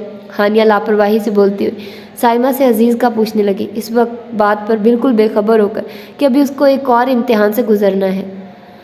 आज शेरदिल एक पार्टी में मधु था, जहां बहुत से नामवर बिजनेसमैन के अलावा नए चेहरे और कुछ सियासी पार्टी से ताल्लुक़ रखने वाले लोग भी मौजूद थे। वहीं उसे हसाम नज़र आया तो वह हसाम को और हसाम उसे देखकर पहचान चुका था। जैसे हसाम को देखकर शेरदिल के चेहरे के तासुरात सख्त और पथरीले हो चुके थे, वही हसाम के चेहरे पर भी शेरदिल को देखकर नागवारी सी दर आई थी। आज वो बिना डरे बेखौफ सा शेरदिल को देख रहा था, जिसकी शेरदिल को रत्ती बराबर परवाह नहीं थी। हसाम के साथ मौजूद लड़की वो नहीं बल्कि कोई और थी, शायद उसकी गर्लफ्रेंड जो होटल में मौजूद थी। वापस घर लौटने के बाद भी शेरदिल की बेचैनी ख़त्म नहीं हुई थी। उसका दिल एक मरतबा फिर उसके लिए उदास होने लगा। कभी तन्हाई, कभी तड़प, कभी बेबसी तो कभी इंतज़ार। ये मेरा मर्ज़ भी क्या खूब है जिसे इश्क कहते हैं। उसका चेहरा याद करते एक बार फिर शेरदिल की कैफियत अजीब सी होने लगी। सिगरेट फूंकता जब वो थक गया तो अपने कमरे से बाहर निकल आया। तब उसे रमला के कमरे की लाइट ऑन दिखी। कुछ सोचता हुआ वो रमला के कमरे के दरवाजे पर दस्तक देने लगा। अंदर आ जाओ। रमला की आवाज़ पर शेरदिल उसके कमरे में चला आया। जाग रही हैं आप अभी तक? क्या हुआ आपको? शेरदिल रमला के कमरे में आता उसकी सुर्ख आंखें देखकर तशवीश के आलम में पूछने लगा, जो हाथ में टैब लिए बेड पर बैठी थी। मिशी को वापस बुला लो शेर, मेरा दिल बहुत उदास है उसके बगैर। शायद वो मिशी को याद करती रो रही थी। जब भी शेरदिल के आने पर उससे बोली, आप बिला वजह की जिद कर रही हैं, अच्छी तरह जानती हैं ये नामुमकिन है। ना ही मैं अब उसका नाम दोबारा सुनना पसंद करूँगा और ना ही वो यहाँ आएगी और ना ही अब उसके पास जाने की जिद करेंगी। शेरदिल संजीदा तासुरात चेहरे पर लिए रमला को नरमी से समझाता हुआ बोला तो रमला बेबसी में आंखें बंद कर गई। बहुत बदकिस्मत हूँ मैं, मेरी दोनों बेटियां मुझसे दूर हैं। रमला गाल पर आया आंसू साफ करती शेरदिल से बोली तो उसने लंबा सांस खींचा। काफ़ी रात हो चुकी है, अब आपको सो जाना चाहिए। शेरदिल ने रमला के हाथ से उसका टैबलेट लेकर टेबल पर रखना चाहा, मगर टैब की स्क्रीन पर नज़र पड़ते ही शेरदिल को ज़ोरदार झटका लगा। वो मिशी की तस्वीर तो नहीं थी, बल्कि वो तो ये कौन है? उसका दिल बेकाबू होने लगा। वो पूरी आंखें खोले शौक की कैफियत में रमला से पूछने लगा, हानिया मेरी सगी बेटी, प्लीज़ शेर इससे जाकर बोलो ना, एक बार ये मेरे पास आकर मेरे सीने से लग जाए, मैं बहुत तड़पती हूँ इसके लिए। रमला रोती हुई शेरदिल से बोली। वो अपनी ही टेंशन में थी, इसलिए शेरदिल की कैफियत को महसूस नहीं कर सकी। जिसके हाथ हानिया का नाम सुनकर कांप उठी कि वो बिल्कुल साकित खड़ा बेयकीनी की कैफियत में टैब की स्क्रीन को देख रहा था। उसके दिमाग में धमाके से हो जा रहे थे। हानिया, ये मेरी सगी बेटी हानिया, हानिया। बार बार शेरदिल के कानों में रमला की आवाज़ गूंजने लगी। वो सदमे की कैफियत में मुब्तला टैब को वहीं छोड़कर वापस अपने कमरे में चला आया। क्या हम दोनों आपस में पहले भी मिले हैं? दरअसल मैंने पहचाना नहीं आपको। अजीज़ जो थोड़ी देर पहले राउंड पर अपने पेशेंट्स को देखकर वापस अपने कमरे में आकर बैठा था, सामने बैठे नौजवान को देखता हुआ बोला, जो ख़ास तौर पर उससे मिलने आया था। हम दोनों आज पहली मर्तबा मिले हैं, मगर मैंने फ़हीम साहब से आपका काफ़ी जिक्र सुना था। फ़हीम साहब मेरे मोहसिन थे। जब उनका इंतकाल हुआ तब मैं मुल्क से बाहर था। उनके बारे में मालूम हुआ तो सोचा आपसे मिल लूँ। वो आपके काफ़ी करीब थे, उन्होंने मुझे बताया था। शेरदिल ने सोचते हुए अल्फाज डॉक्टर अजीज़ से बोलते हुए उससे अपना तारुफ करवाया। मिशी रो क्यों रही हो? मुझसे बात करो बेटा, बताओ मुझे तुम ठीक तो हो?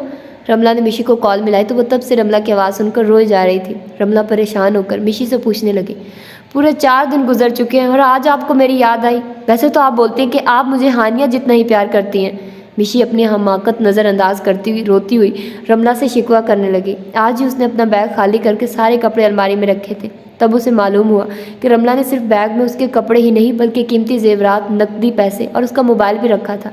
अपने मोबाइल को ऑन करते ही रमला की कॉल उसके मोबाइल पर आई थी। पिछले 4 दिन से तुम्हारा नंबर ट्राई कर रही हूँ, तुमने मोबाइल ऑन ही नहीं किया था और दिलावर तो अभी यहाँ नहीं रहता हमारे पास, तो उससे तुम्हारे बारे में कैसे मालूम करती? दिलावर खुद पहले से ज़्यादा मसरूफ़ हो चुका है। शेर ने उसके बारे में बताया था मुझे, और तुम शेर को अच्छी तरह जानती हो। उसका गुस्सा इतनी जल्दी ख़त्म नहीं होता। मैं तो खुद बहुत परेशान थी बेटा तुम्हारे लिए। रमला मिशी जो वजाहत देती हुई बोली। उसने मिशी को ये नहीं बताया कि वो खुद 2 दिन से लो ब्लड प्रेशर की वजह से बेड से उठ नहीं पा रही थी। भाई का गुस्सा कब ख़त्म होगा मामा? मुझे आपकी बहुत याद आ रही है, अपना घर मिस कर रही हूँ मैं वापस आना चाहती हूँ अपने घर। वो यहाँ के मॉल की आदी नहीं थी, ऊपर से बिल्कुल ही अजनबी लोग। बेशक वो दोनों उसका ख्याल रखते थे, मगर वो बहुत जल्द घबरा गई थी। तुम इतना परेशान क्यों लग रही हो? मुझे सच सच बताओ, दिलावर के घर वालों का रवैया तुमसे कैसा है? और दिलावर से तुम्हारी बात होती है ना? रमला मिशी के रोने पर उससे परेशान होती पूछने लगी। उसके घर वाले ठीक है मामा, मगर आप समझ क्यों नहीं रही हैं? मैं यहाँ कैसे रह सकती हूँ इन लोगों के साथ? कितनी गर्मी होती है यहाँ पर। नहीं बंदा कहीं घर से बाहर निकल सकता है, ना ही कुछ कर सकता है। मिशी दिलावर वाली बात को नज़रअंदाज करती रमला से बोली। वो पूरा दिन गर्मी गर्मी का राग अलापती परेशान सी पूरे घर में फिरती। इसी वजह से दूसरे दिन ही उसके ससुर ने उसके लिए कमरे में एयर कूलर लगा दिया था। जरीश अपनी खूबसूरत सी भाभी को पाकर उसकी ज़रा सी बातों का ख्याल रखती है, मगर वो भी क्या करती, वो इस माहौल की आदी नहीं थी। अच्छा ठीक है, तुम परेशान मत हो, मैं किसी तरह दिलावर से बात करती हूँ, वो तुम्हें अपने साथ शहर ले आए। रमला मिशी को बहलाती हुई बोली। वो जानती थी मिशी जिन आसाइशात में पली बड़ी थी, भला कैसे वो इस माहौल में रह सकती थी। शेरदिल, मैंने तो पहले कभी नहीं सुना ये नाम बाबा से, लेकिन वो कह रहा है तो बाबा को जानता होगा। आपको मालूम तो है बाबा के मिलने वालों का हल्का या बाब काफ़ी वसी था, हर किसी को तो मैं भी नहीं जानती। हानिया रात के खाने के बाद अजीज़ से बोली, जो आज उससे शेरदिल के बारे में पूछ रहा था। ये तो आप सही कह रही हैं बेटा, फ़हीम के जानने वाले काफ़ी लोग थे, मगर शेरदिल से मिलकर बात करके काफ़ी अच्छा लगा मुझे। अच्छा इंसान है वो, आप मिलना चाहेंगी उससे?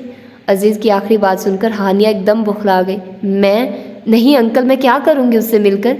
हानिया एकदम इनकार करती हुई बोली, अगर वो अच्छा इंसान भी था तो उससे मिलने की भला क्या तुक बनती थी? ये तो अजीब इत्तेफाक की बात है। जब मैंने शेरदिल से यही सवाल पूछा कि आप हानिया से मिलना चाहेंगे, तो उसका भी आपकी तरह यही रिएक्शन था। वो भी इस तरह बोला कि मैं क्या करूँगा उनसे मिलकर। अजीज़ ताज्जुब करता हुआ हानिया को शेरदिल का बोला हुआ जुमला बताने लगा, तो हानिया हैरत का इजहार करती अजीज़ को देखने लगी।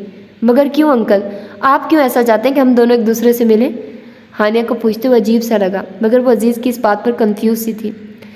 बेटा, निकाह से पहले अच्छा होता है आप दोनों एक दूसरे को देख लेते, आमने सामने बात कर लेते एक बार दूसरे से। अजीज़ ने यह जुमला बोला नहीं बल्कि हानिया के सर पर बम फोड़ा था। वो पूरी आंखें खोलकर अजीज़ को हैरत ज़दा सी देखने लगी। इसमें इतनी हैरानगी की क्या बात है बेटा? ये मेरी ख्वाहिश नहीं बल्कि शेरदिल ही ऐसा चाहता है। ये उसी के अल्फाज है कि मैं फ़हीम साहिब की साहिबजादी को अपनी इज्जत बनाने के लिए आपकी इजाज़त चाहता हूँ। इसलिए मुझे लगा आप दोनों एक दूसरे को देख लेते, रूबरू बात कर लेते। अगर आपको कोई एतराज़ नहीं होता तो बात आगे बढ़ जाती। अजीज़ हानिया के हैरत करने पर उससे बोला तो वो अपनी नज़रें झुका गई। आपने उसे मेरे साथ ट्रेजिडी के बारे में बताया? थोड़े वक्फे के बाद हानिया नज़रें झुकाए अजीज़ से पूछने लगी, बेटा मेरी नज़र में किसी को अंधेरे में रखकर इतना बुरा कदम उठाना मुनासिब नहीं। शेरदिल ने जब आपसे निकाह की ख्वाहिश जाहिर की, तभी मैंने उसको आपके साथ हुए हादसे के बारे में बता दिया था, जिसे सुनकर उसके फैसले में कोई ख़ास फ़र्क नहीं पड़ा। तो फिर आप क्या कहती हैं, कल या फिर परसों बुला लूँ शेरदिल को घर पर डिनर के लिए? अजीज़ की बात पर हानिया एक पल के लिए खामोश हो गई। मुझे उससे मिलने की कोई ख़ास ख्वाहिश नहीं है अंकल, आपने उसे देख लिया, मेरे बारे में सब कुछ बता दिया है, आगे जैसा आप चाहते हैं वो करिए। हानिया सर झुकाकर अजीज़ से बोली, तो अजीज़ ने हानिया की सादतमंदी पर खुश होकर उसके सर पर हाथ रख दिया। हानिया खुद भी जानती थी अजीज़ और साइमा उसकी वजह से वाशिंगटन अपनी इकलौती बेटी के पास नहीं जा पा रहे हैं। वो दोनों पहले ही उसके लिए बहुत कुछ कर चुके थे। हानिया उन्हें अपनी वजह से मज़ीद तकलीफ़ नहीं देना चाहती थी। बाबा साईं, फ़ौरन इतनी जल्दी मैं कैसे आ सकता हूँ आपके पास? अभी तो मेरे कंधों पर पहले से भी ज़्यादा भारी जिम्मेदारी वाला काम आ चुका है। मेरी भी मजबूरी आप समझे ना। दोबारा इसरार करने पर दिलावर अपने बाप को समझाता हुआ बोला। वो इस वक्त भी ऑफिस में मौजूद था। अगर इतनी मजबूरी थी तो इतनी जल्दबाजी में निकाह करने की क्या ज़रूरत थी? सब्र से काम लेते। बिला वजह उस बच्ची को यहाँ लाकर कैद कर दिया तुमने। बिना शौहर के कैसे मुरझाई मुरझाई उदास रहती है। और तुम्हारी चच्ची भी पूछ रही थी, दिलावर शहर से खुद ही दुल्हन ले आया, वलीमा भी खिलाएगा कि नहीं? हर कोई मोहल्ले से रोज़ उठकर चला आता है दिलावर भाई की शहर से आई दुल्हन को देखने। मैं कुछ नहीं जानता, तुम कल यहाँ आ रहे हो, घर में ही वलीमे की तकरीब रख दिया मैंने बस। दिलावर का बाप दिलावर को अपना हुक्म सुनाकर फ़ोन बंद कर चुका था, जबकि दिलावर लब भेज कर रह गया। भला वो कैसे अपने बाप को बताता उसकी दुल्हन उसकी मौजूदगी में और ज़्यादा उदास हो जाती। वो तो शायद उसके वहाँ से जाने पर सुकून महसूस कर रही होगी, लेकिन वलीमा भी तो एक अहम काम था जिसे निपटाने के लिए उसकी गांव में मौजूदगी ज़रूरी थी। पूरा हफ्ता भी गुजर चुका था, उसने मिशी का चेहरा नहीं देखा था। उसका चेहरा याद करके दिलावर के होंठों को नरम सी मुस्कुराहट ने छुआ। क्या सोचकर मुस्कुराया जा रहा है, खैरियत तो है? अचानक शेरदिल उसके कमरे में आता हुआ दिलावर से पूछने लगा, तो दिलावर होश में आता कुर्सी से उठ खड़ा हुआ। बैठो यार, खड़े क्यों हो गए हो? शेरदिल खुद भी अच्छे मूड में दिलावर के सामने कुर्सी पर बैठता हुआ उसे बोला, वो बाबा साईं ने कल वलीमे की तकरीब रखी है घर पर ही, इसलिए कल गांव के लिए निकलना पड़ेगा। वो कुर्सी पर बैठता हुआ शेरदिल को बताने लगा। शेरदिल दिलावर की बात सुनकर खामोश हो गया। शायद मिशी से रिलेट टॉपिक पर वो बात नहीं करना चाहता था। हाँ तो ठीक है, तुम चक्कर लगा कर आ जाओ, मगर मंगल के रोज़ तुम्हें यहाँ लाजमी होना है। याद है ना मंगल का दिन मेरे लिए कितना ख़ास है? बोलते हुए शेरदिल के चेहरे पर रौनक दर आई थी, जिसे देखकर दिलावर भी मुस्कुरा दिया। आपने आंटी रमला को बताया कि मंगल के रोज़ उन्हीं की बेटी से आपका निकाह है और आप उनकी बेटी को हमेशा के लिए उनके पास लेकर आने वाले हैं? दिलावर के पूछने पर शेरदिल नफ़ी में सर हिलाता हुआ बोला, जब तक हानिया मेरी ज़िंदगी में नहीं आ जाती तब तक मैं किसी भी किस्म का रिस्क लेने के लिए तैयार नहीं हूँ। तुम नहीं जानते दिलावर, कितनी दुआएं मांगने के बाद वो कबूलियत का लम्हा मेरी ज़िंदगी में आएगा जब हानिया हमेशा के लिए मेरी हो जाएगी। शेरदिल सुकून से आंखें बंद करता हुआ दिलावर से बोला, नाम तेरा खुद ही मेरी ज़बान पर आ जाता है जब कोई मुझसे मेरी आखिरी ख्वाहिश पूछता है। हाय कसम से दिलावरे, दुल्हन तो तू शहर से बड़ी चुन कर लाया है अपने लिए। मिशी अपने कमरे में बेड पर लेटी हुई थी, तब उसे दिलावर की चच्ची की आवाज़ सुनाई दी। वो दिलावर से ही मुखातिब थी, यानी दिलावर यहाँ पहुँच गया था। मिशी बेड से उठकर बैठ गई। वैसे भी सुबह जरिश ने उसे बताया था आज उसके वलीमे की तकरीब थी। इस वजह से पूरा घर रिश्तेदारों से भरा हुआ था। मेहंदी लगवाते वक्त दिलावर की चच्ची ने बातें करके उसके नाक में दम कर दिया था, इसलिए वो मेहंदी लगवाने के बाद आराम करने का कहकर अपने कमरे में आ गई थी। इससे पहले मिशी से उठकर कमरे का दरवाज़ा खोलती दिलावर खुद कमरे में आया। दोनों की ही नज़रें एक दूसरे से टकराई। जहाँ एक की नज़र में अपनाए इतने दिनों के बाद मिलने की खुशी और मोहब्बत थी, वहीं दूसरे की नज़र में अजनबियत, लातल्की और शिकवा। दिलावर कमरे का दरवाज़ा बंद करता हुआ मिशी के पास आया। कैसी हैं? दिलावर मिशी को देखता हुआ उसका हाल पूछने लगा। दिख नहीं रहा तुम्हें? मिशी बेड से उठती तड़क कर वो जवाब देती बोली, तो दिलावर उसके इतने रूखे अंदाज पर आंखें बड़ी करके उसको देखता रह गया। मैं आपसे आपका हाल पूछ रहा हूँ, वो अफसोस करता मिशी को जताने लगा। भला ऐसी भी क्या बेरुखी थी कि इंसान सीधे मुँह जवाब ही ना दे। तुम जिस हाल में मुझे यहाँ छोड़ कर गए थे, अफसोस इससे बेहतर है अब मेरी तबीयत जिंदा हूँ मैं, इसलिए मेरी ज़्यादा फिक्र करने की या मुझसे हमदर्दी जताने की ज़रूरत नहीं है। पूरे हफ्ते बाद वो यहाँ आया था और फिक्र ऐसे कर रहा था जैसे बहुत ज़्यादा परवाह करता हो उसकी, मिशी तंजिया लहजे में कहकर कमरे से जाने लगे। फिक्र करने की किसी ज़रूरत नहीं है, आप जिम्मेदारी है मेरी, आपका ख्याल रखना, परवाह करना फ़र्ज़ बनता है मेरा। रिश्ता जो जोड़ लिया है आपसे निकाह करके, दिलावर ने उसे याद दिलाना चाहा। अब इन दोनों के दरमियान मालिक और नौकर वाला नहीं बल्कि शौहर और बीवी वाला रिश्ता मौजूद है। दिलावर की बात पर मिशी के कदम वहीं रुके। वो दोबारा चलती हुई दिलावर के करीब आए। दिलावर पूरे इस्तेआक से उसका चेहरा देखने लगा। अच्छा, तो मैं तुम्हारे निकाह में हूँ? मैं तो इतने दिनों से यही समझ रही थी कि जरिश से मेरा निकाह हुआ है। हफ्ते भर से वही मेरा ख्याल रख रही है, परवाह कर रही है। मुझे तो लग रहा है मैं उसकी जिम्मेदारी हूँ। मिशी अनजान बनने की एक्टिंग करती हुई दिलावर से बोली, तो दिलावर के होंठों पर मिशी की बात सुनकर मुस्कुराहट दौड़ गई। ये ड्यूटी जरिश की उसका भाई ही लगा कर गया था ताकि मेरे पीछे आपको परेशानी ना हो, लेकिन अगर आप चाहती हैं कि मैं अपनी जिम्मेदारियाँ खुद संभालूँ तो आ गया हूँ मैं अपनी जिम्मेदारी निभाने के लिए आपके पास। दिलावर ने बोलते हुए अचानक उसका मेहंदी लगा हाथ पकड़ा, जिस पर मिशी एकदम उसकी जुर्रत देखकर बुरी तरह बुखलाई थी। ये क्या बदतमीजी है, अपनी हद में रहो। मिशी उसके बेतुकल्फाना अंदाज पर बेसाख्ता उसे झिड़कती हुई बोली, जिस पर एकदम दिलावर के चेहरे का रंग तब्दील हुआ। वो खामोशी से उसका हाथ छोड़कर कमरे से बाहर जाने लगा। तभी मिशी को अपने बोले गए जुमले का एहसास हुआ। दिलावर सुनो, मेरा वो मतलब नहीं था, आई एम सॉरी। मिशी के सॉरी बोलने पर दिलावर पढ़कर मिशी का चेहरा देखने लगा। आप चाहती हैं मैं शौहर बनकर आपकी जिम्मेदारी तो निभाऊं, मगर अपनी हद में रहकर, तो आज से ऐसा ही होगा, आप बेफिक्र रहिए। दिलावर के बोलने पर मिशी को समझ में नहीं आया कि वो क्या बोले। इतने में दिलावर चच्ची कमरे में आ गए। अभी तंग तो नहीं किया कमरे में आकर मैंने तो तुम दोनों को? हाय, मैं भी क्या पूछ रही हूँ, अभी कौन सी रात हो रही है? चच्ची खुद बोलकर अपनी बात पर हंसती हुई खाने की ट्रे पकड़े बेड पर रखती हुई बोली, वहाँ खड़ा मुँह क्या देख रहा है दिलावरे? सफ़र से थका हुआ आया है, खाना खा ले। जरिश ने ताज़ा ताज़ा रोटियां डाली हैं जिनमें मैंने खूब सारा घी लगाया है, खुद भी मज़े से खा और अपनी छुई मुई सी दुल्हन को भी खिला। चच्ची मुस्कुराती हुई मिशी को देखकर बोली, तो मिशी खौफ से देसी घी से लथड़ी हुई रोटियां देखने लगी। नो दिलावर, मैं ये बिल्कुल नहीं खा सकती हूँ, इन्हें बताओ प्लीज़, इस खाने को देखकर तो मेरी भूख मर चुकी है। मिशी दिलावर को इनकार करती हुई बोली, वरना भूख तो उसको ज़ोरों की लगी हुई थी। हाय हाय लड़की, सेहत देख अपनी, अभी तेरी नाक पकड़ने की देर है, दम निकल जाना है तेरा। शौहर को देख, कैसा गभरू जवान हट्टा कट्टा मुंडा है, कुछ तो जान बना, उसके मुकाबले पर तू आ। चच्ची मिशी को नसीहत करती बोली, तो मिशी मदद तलब निगाहों से दिलावर को देखने लगी। चच्ची, इनको आदत नहीं है देसी खानों की, जरिश ने इनके लिए स्पैगेटी बनाई है, शायद आप वो ले आई इनके लिए प्लीज़। दिलावर मिशी के रोने वाली शक्ल देखकर अपनी चच्ची से बोला तो उनका मुंह बन गया। लो भला, वो भी कोई खाना होता है, नमकीन सवैयों में सब्जियां डाल दी, अल्लाह ही भला करे इन मॉडर्न लड़कियों का। चच्ची बुड़बुड़ाती हुई कमरे से चली गई। शुक्र है तुमने मुझे बचा लिया अपनी चच्ची से, मुकाबले का तो ऐसे बोल रही थी जैसे आज रात हम दोनों के बीच कोई कुश्ती का कंपटीशन होने वाला है। मिशी अपना रुका हुआ सांस बहाल करती दिलावर से बोली, तो दिलावर खाने के ट्रे अपनी जानिब खिसकाकर मिशी की बात पर मुस्कुराता हुआ उसे देखने लगा। ऐसे स्माइल देकर क्या देख रहे हो, क्या कुछ गलत बोला मैंने? मिशी दिलावर के यूँ मुस्कुराकर देखने पर बेड के दूसरे कोने पर बैठती हुई उससे पूछने लगी, वैसे बिलफर्ज अगर हम दोनों के बीच कोई कंपटीशन हुआ तो चच्ची ठीक ही कह रही थी, मुझ जैसे गबरू जवान हट्टे कट्टे मुंडे के आगे आप जैसी छुई मुई का क्या होगा। वो जोमानी बात को मजाक का रंग देता हुआ खाना खाने लगा, क्योंकि उसे मालूम था ये बात मिशी के सर पर से गुजर जाएगी। ओहो, तो तुम मुझे यानी मिशी को चैलेंज कर रहे हो? ठीक है, फिर आज मुकाबला करके देख ही लेते हैं कौन किस पर हावी रहता है, मालूम हो जाएगा। मिशी खुश्क मेहंदी लगे हाथ झाड़ती हुई ऐसे बोली जैसे वो दिलावर को मज़ा चखाने का इरादा रखती हो, जबकि दिलावर आज रात मुकाबला वाली बात सुनकर हलक से बामुश्किल नवाला उतारता हुआ मिशी से बोला, कैसा मुकाबला चाहती हैं आप? दिलावर पूरी आंखें खोलकर मिशी को देखता हुआ उससे पूछने लगा, पंजा लड़ाकर देख लेते हैं किसमें कितना दम है, मालूम हो जाएगा कि कौन ज़्यादा स्ट्रांग है।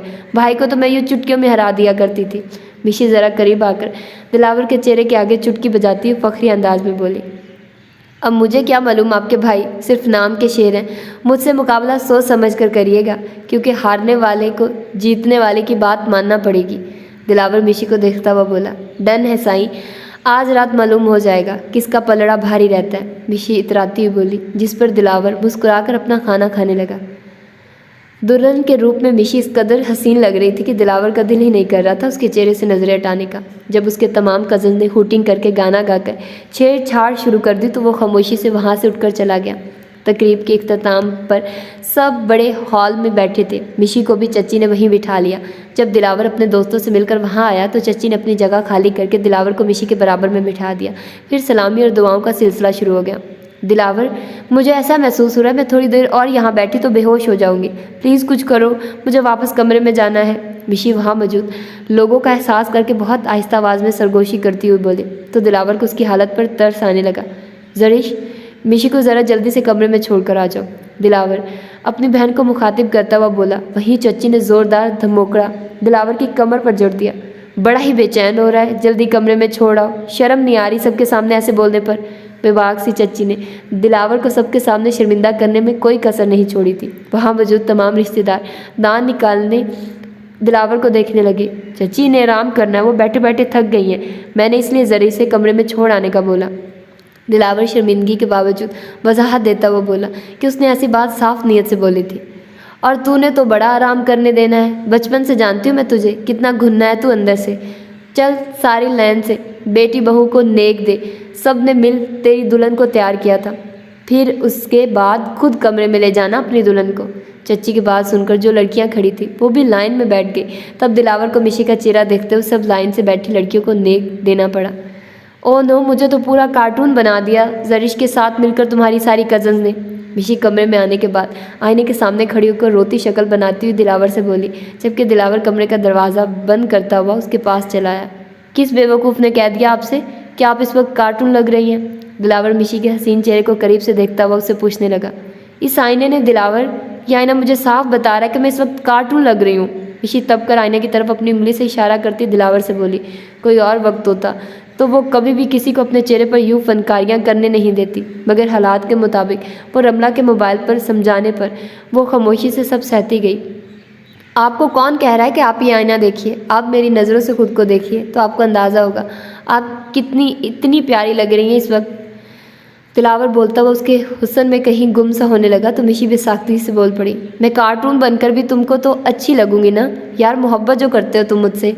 मिशी बोलने के बाद अपने जुमले और दिलावर की जज्बे लुटाती नज़रों को देखकर थोड़ा संभली। यहाँ सब अजनबियों के बीच एक दिलावर ही आशना था, तभी वो शायद उससे फ्रैंक हो गई थी। अब यहाँ क्यों खड़े हो, पीछे हटो, मेकअप साफ़ करने दो मुझे। मिशी दिलावर से बोलती हुई टिश्यू बॉक्स से टिश्यू पेपर निकालती चेहरे के करीब लाई तो एकदम दिलावर ने उसकी चूड़ियों से भरी कलाई पकड़ी। क्या थोड़ी देर ऐसे ही मेरे सामने नहीं रह सकती, सिर्फ चंद मिनट तक मेरी खातिर? दिलावर की फरमाइश सुनकर वो खामोश हो गई।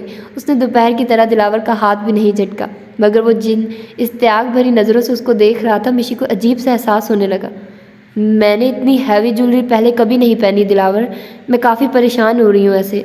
मिशी ने फरार के लिए जो राह चुनी वो शायद गलत थी, उसका अंदाज़ा उसे दिलावर की अगली बात पर हुआ। आप परेशान मत, तो मैं उतार देता हूँ आपकी ये सारी ज्वेलरी। दिलावर मिशी का चेहरा देखता हुआ नरम लहजे में उससे बोला, जिस पर मिशी खामोशी से दिलावर को देखने लगी। वो मिशी का चेहरा देखता हुआ नरमी से उसका हाथ थामकर आहिस्ती से एक एक करके चूड़ियाँ उतारने लगा। मिशी को अपना हाथ दिलावर के हाथ में देखकर अजीब सा एहसास होने लगा। कभी कभी मेरे दिल में ख्याल आता है कि जैसे तुझको बनाया गया है मेरे लिए, तू अब से पहले सितारों में बस रही थी कहीं, तुझे ज़मीन पर उतारा गया है मेरे लिए। दिलावर के दिल में अजीब से सरताल की जंग छिड़ गई। वो मिशी का चेहरा देखता हुआ उसके माथे पर सजी बिंदियाँ उतारने लगा। मिशी उसकी नज़रें अपने चेहरे पर जमी महसूस करके अपनी निगाहें झुका गई। वो अभी भी बिना पलके झपकाए मुसलसल उसको तके जा रहा था। उसके हाथ मिशी के कान की लो को छूने लगे। बड़े बड़े झुमकों के बोझ से कान आज़ाद होने के बाद मिशी को चंद पल सुकून मैसर हुआ। तभी दिलावर की हाथों की उंगलियां उसकी गर्दन को छूने लगी। अजीब बेबसी की सी कैफियत ने मिशी को घेरे में ले लिया।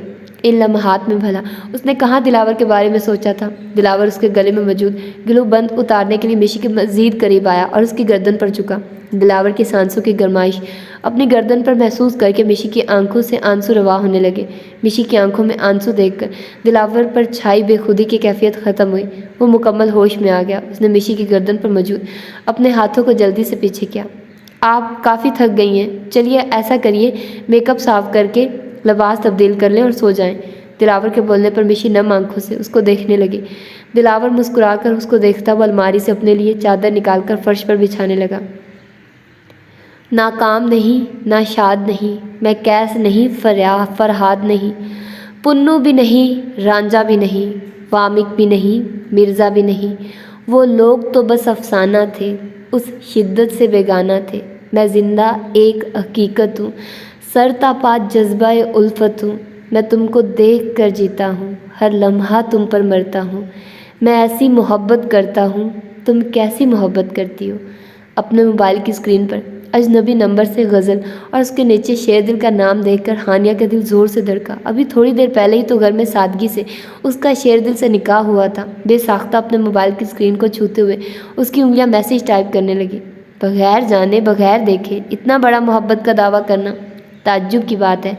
हानिया ने मैसेज टाइप करके मोबाइल साइड पर रखा और ख़ुद आईने के सामने खड़ी होकर अपना अक्स देखने लगी। टी पिंक कलर की लॉन्ग फ्रॉक में वो कोई नाजुक सी गुड़िया लग रही थी। साइमा के सरार पर उसने ज्वेलरी पहनी थी और साथ ही में मेकअप भी किया था।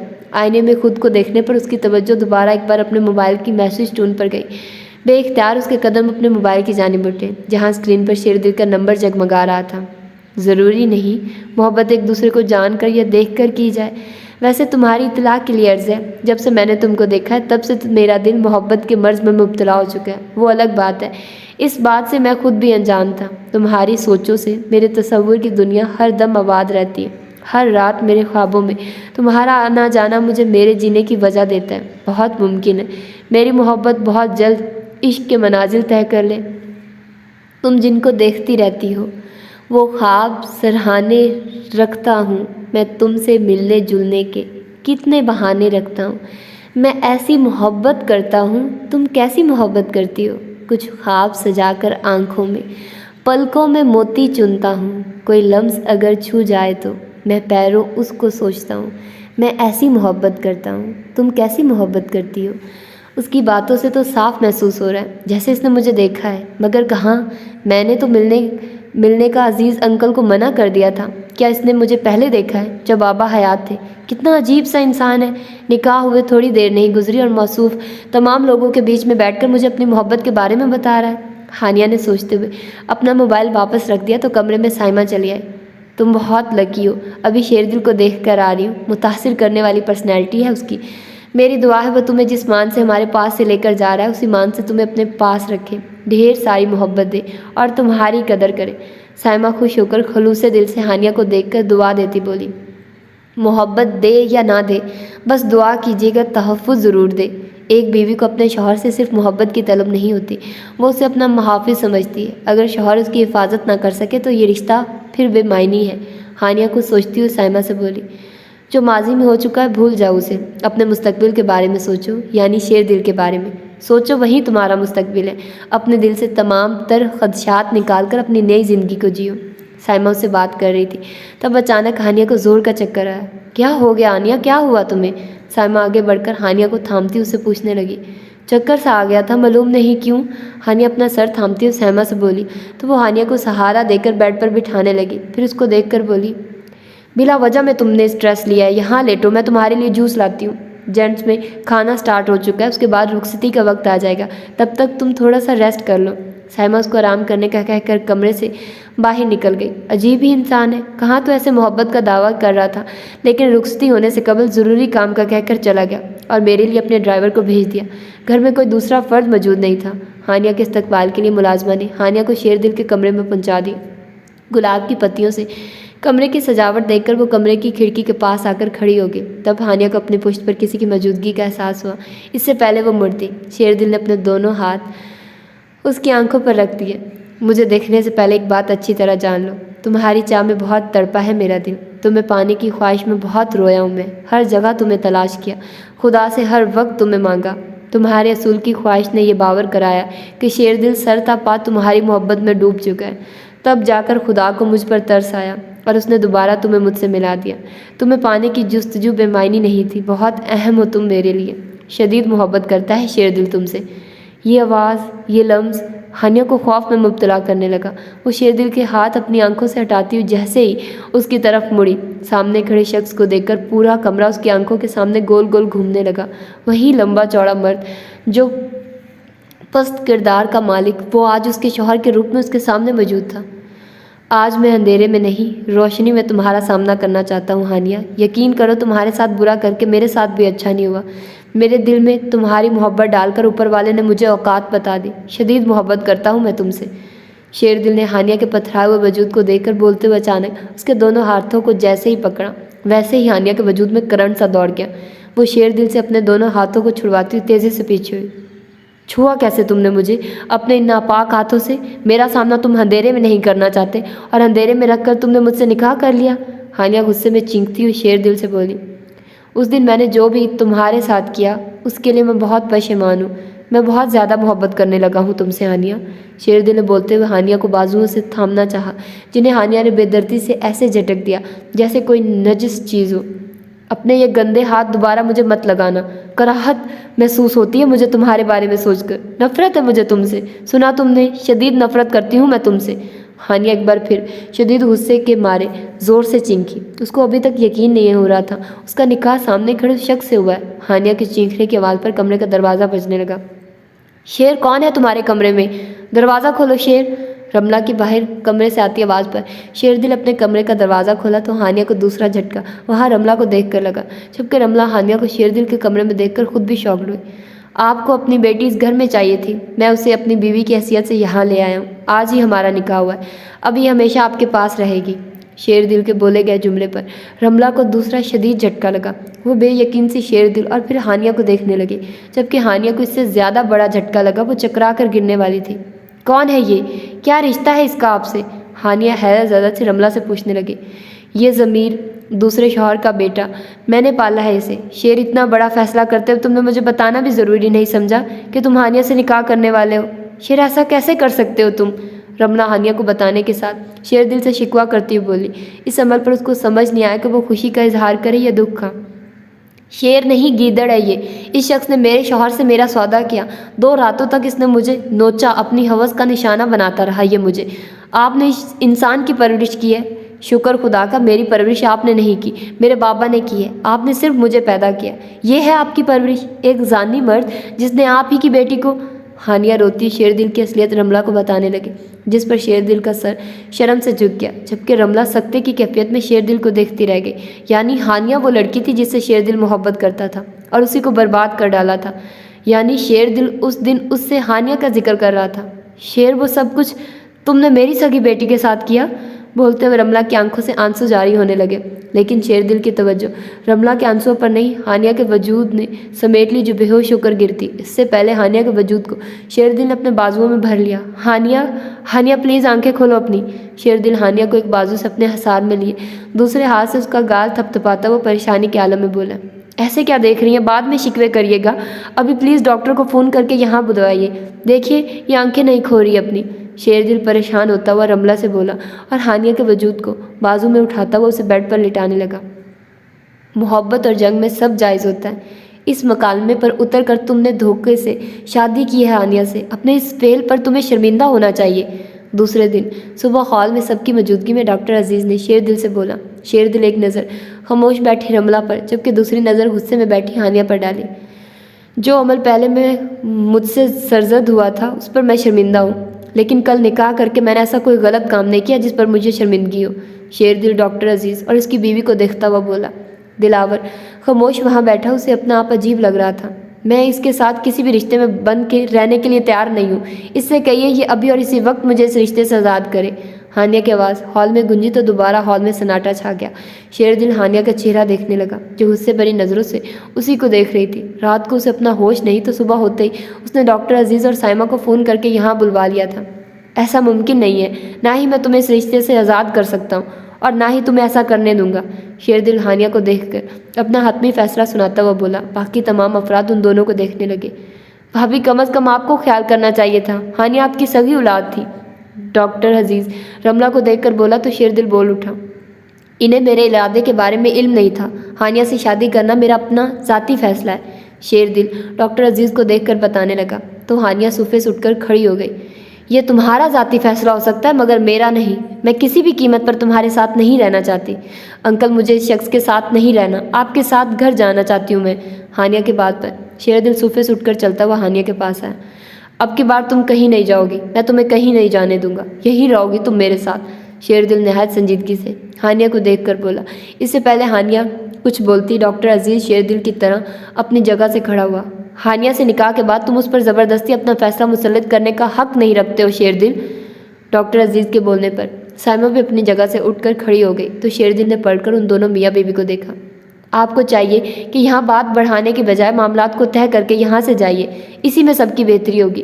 कानूनी और शरई लिहाज से हानिया मेरी बीवी है, इस पर सबसे ज़्यादा मेरा हक है। इससे पहले आप यहाँ से जाए, मैं आपको एक बात और भी बता दूँ कि हानिया सिर्फ मेरी बीवी ही नहीं, मेरे बच्चे की माँ भी बनने वाली है। She is pregnant. मुझे नहीं मालूम ये बात आप सबके इल्म में है या नहीं, मगर इस खबर से आपको ये अंदाज़ा तो अच्छी तरह हो गया होगा। आप या फिर कोई और या फिर ये खुद भी यहाँ से इतनी आसानी से नहीं जा सकती, ना मैं इसको यहाँ से जाने दूंगा। शेरदिल की बात सुनकर रमला को छोड़कर सब कुछ सांप सूंघ गया। सबका मुंह हैरत से खुला का खुला रह गया। सब शेरदिल का चेहरा देखने लगे। बकवास कर रहा है ये, झूठ बोल रहा है, ऐसा नहीं हो सकता, ऐसा कैसे हो सकता है। हानिया सबसे पहले होश में आती हुई परेशानी से बोली तो साइमा हानिया को भी हैरत से देखने लगी। हानिया का चक्कर आना, कमज़ोरी महसूस करना, वॉमिटिंग का एहसास होना, भला उसका दिमाग यहाँ तक क्यों नहीं गया। शेर बिल्कुल ठीक कह रहा है, कल डॉक्टर से चेकअप के बाद ही हम लोगों को ये बात मालूम हुई। अब की बार रमला के बोलने पर हानिया खौफज़दा होकर उसे और फिर शेरदिल को देखने लगे। क्यों आई हैं आप यहाँ? चली जाइए यहाँ से। ना मैं आपकी शक्ल देखना चाहती हूँ, ना आपके बेटे की, जिसने मेरी ज़िंदगी बर्बाद करके रख दी। सुबह रमला को अपने कमरे में आता देखकर हानिया उससे बोली, माफ़ नहीं करोगी अपनी मामा को? मैं कसम खाकर कहती हूँ हानी, मुझे ज़रा इल्म नहीं था कि शेर। रमला के कुछ बोलने से पहले हानिया एकदम उठकर खड़ी हो गई। मैं आपको और आपके शेर को कभी माफ़ नहीं कर सकती। आपने मेरा बचपन बर्बाद कर डाला और जिसे आपने बेटे बनाकर पाला उसने मेरी जवानी बर्बाद कर डाली। किसी लायक नहीं छोड़ा आप दोनों ने मुझे। कातिल हैं आप दोनों मेरी खुशियों के। हानिया रमला के सामने खड़ी गुस्से भरे लहजे में उससे बोली तो रमला हानिया के सामने हाथ जोड़कर ज़ारों कतार रोने लगी।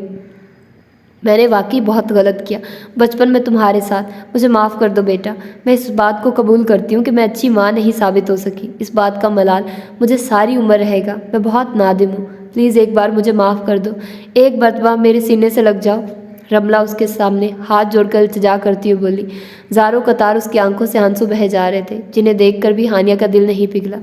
माजी में भले आप अच्छी अदाकारा नहीं रही हो, मगर इस उम्र में आकर आप काफ़ी अच्छी एक्टिंग कर लेती हैं। लेकिन ड्रामा देखने का मुझे बचपन से ही शौक़ नहीं, इसलिए टाइम वेस्ट मत करिए। अच्छा, अपना चली जाइए यहाँ से। हानिया बेलचक लहजे में रमला को देखती हुई बोली तो रमला के सीने में दर्द सा उठने लगा। उसकी बेटी ये समझ रही थी कि वो एक्टिंग कर रही है। रमला अपने आंसू पूछती बिना कुछ बोले हानिया के कमरे से निकलने लगे। रमला को कमरे से जाता हुआ देखकर एक पल के लिए हानिया का दिल किया वो उसको पुकार कर अपने गले लगा ले। बचपन से ही तो वो माँ के प्यार को तरसती आई थी। इससे पहले हानिया अपनी सोच को अमली जामा पहनाती रमला कमरे के दरवाजे के पास चकरा कर गिर पड़ी। मामा! हानिया तेज़ी से कदम बढ़ाती हुई रमला की तरफ बढ़ी। दिलावर, छोड़ो इसको। तुम लोग खड़े मुंह क्या देख रहे हो? इसे पकड़ो और पुलिस को फ़ौरन यहाँ बुलाओ। जैसे ही शेरदिल को पिवन ने आकर बताया कि ऑफिस से बाहर दिलावर की किसी से हाथापाई हो रही है, शेरदिल पहली फुर्सत में वहां पहुंच गया और दिलावर को गुस्से में बुरी तरह दानियाल को पीटते हुए देखकर बीच बचाव करवाने लगा। शेरदिल ने गार्ड्स को दानियाल को पकड़ने का कहा था और वहां पुलिस भी बुलवा चुका था, क्योंकि वो दानियाल को पहचान चुका था। वो मिशी के मामले में इन्वॉल्व वही लड़का था जो जाने कैसे जेल से बाहर आ गया था। मुझे मार पीट कर या दोबारा अरेस्ट करवाकर तुम लोग मुझे मेरे इरादों से बाज नहीं रख सकते।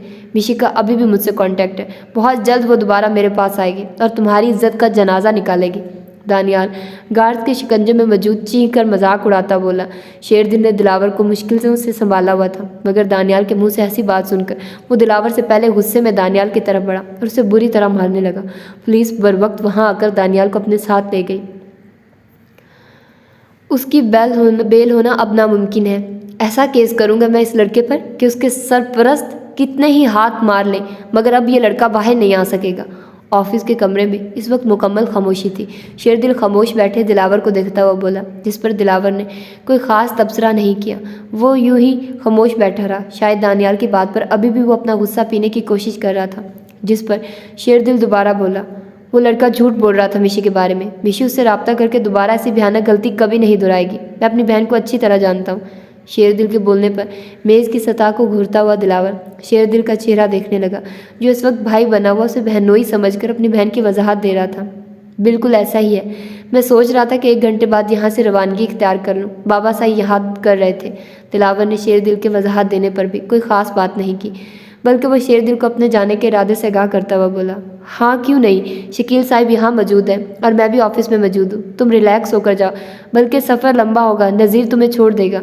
शेरदिल दिलावर के तासुरात देखता हुआ उससे बोला। उसके तासुरात अभी तक संजीदा थे।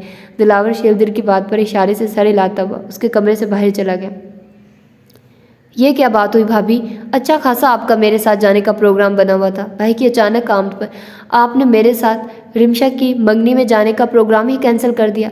ये तो नाइंसाफ़ी है। जरिश तैयार खड़ी रूठे हुए लहजे में बोली। वो मिशी को अपने साथ अपनी सहेली के मंगनी में लेकर जाने का इरादा रखती थी, जिस पर मिशी दोपहर तक उसके साथ चलने का इरादा भी रखती थी, मगर अचानक दिलावर की आमद पर अब मिशी ने उसके साथ जाने से इनकार कर दिया था। तुम्हारे भाई की वजह से इनकार नहीं कर रही हूँ मैं। वो कोई ऐसी तोप चीज़ नहीं है जिसकी वजह से बना बनाया प्रोग्राम कैंसिल कर दूँ। बस तबीयत कुछ सुस्त सी हो रही थी, इस वजह से जाने का मूड नहीं हो रहा। अब तुम्हें भी मेरी मजबूरी समझना चाहिए। मिशी के बोलने पर जरिश मुंह बनाती हुई अपने कमरे में चली गई, तो मिशी मुस्कुराकर अपने कमरे में जाने लगी, क्योंकि दिलावर जो काफ़ी देर से अपने बाबा साईं के पास उनके कमरे में बैठा हुआ था, वो थोड़ी देर पहले ही अपने कमरे में गया था। अपने गले को जोर से खनखारने के बाद मिशी दरवाजे पर खड़ी मुस्कुराकर दिलावर को देखने लगी, मगर दिलावर कमरे में मौजूद उसके मोबाइल की लॉक हिस्ट्री खोले बेहद सर तासुर लिए मिशी का मुस्कुराता हुआ चेहरा देखने लगा। मिशी उसके तासुरात और मूड से बेखबर कमरे का दरवाज़ा बंद करती हुई मुस्कुराकर दिलावर के पास आई। जरिश ने मुझे वो सारी बातें बताई हैं जो अब तक तुमने मेरे मुतल्लिक जरिश से शेयर की थी। क्या मैं तुमको सच में इतनी प्यारी लगती हूँ दिलावर? मिशी मुस्कुराकर दिलावर के करीब आती उससे पूछती हुई उसके जवाब और रिएक्शन का इंतज़ार करने लगी। न जाने वो आगे से क्या जवाब देता, किस तरह के रद्दोमल का इजहार करता है। मगर जब दिलावर ने उसके बालों को मुट्ठी में दबोचकर उसके चेहरे के आगे मोबाइल लहराया तो मिशी सदमे से गुम दिलावर को देखती रह गई। ये क्या है? क्यों बात की आपने उस जलील इंसान से दोबारा? सीने में ठंडक नहीं पड़ी थी उस बेगैरत इंसान के सामने बेलिबास होकर? या अभी भी कसर बाकी रह गई थी जो पूरी करने के लिए आप उससे अभी तक बातें करती हैं? अगर दूसरी मर्तबा आपने कोई भी ऐसी शर्मनाक हरकत की तो आपकी जान लेते हुए मेरे हाथ नहीं कांपेंगे मिशी। मैं टुकड़े कर डालूंगा आपके, अगर आपने मेरी इज्जत को मट्टी में मिलाने का सोचा भी तो। मैं वो करूंगा आपके साथ जो आपके भाई तक ने भी नहीं सोचा होगा। अगर मेरे पीछे कोई भी गलत कदम उठाने का इरादा किया या फिर मुझे धोखा दिया तो आप सोच नहीं सकती मैं आप पर आपकी सांसें इतनी तंग कर दूंगा कि आप मौत की ख्वाहिश करेंगी, और मरने नहीं दूंगा मैं आपको। दिलावर सख्ती से उसके बालों को मुट्ठी में जकड़े सख्त लहजे में बोलता हुआ उसे गुस्से में बेड पर धकेल चुका था।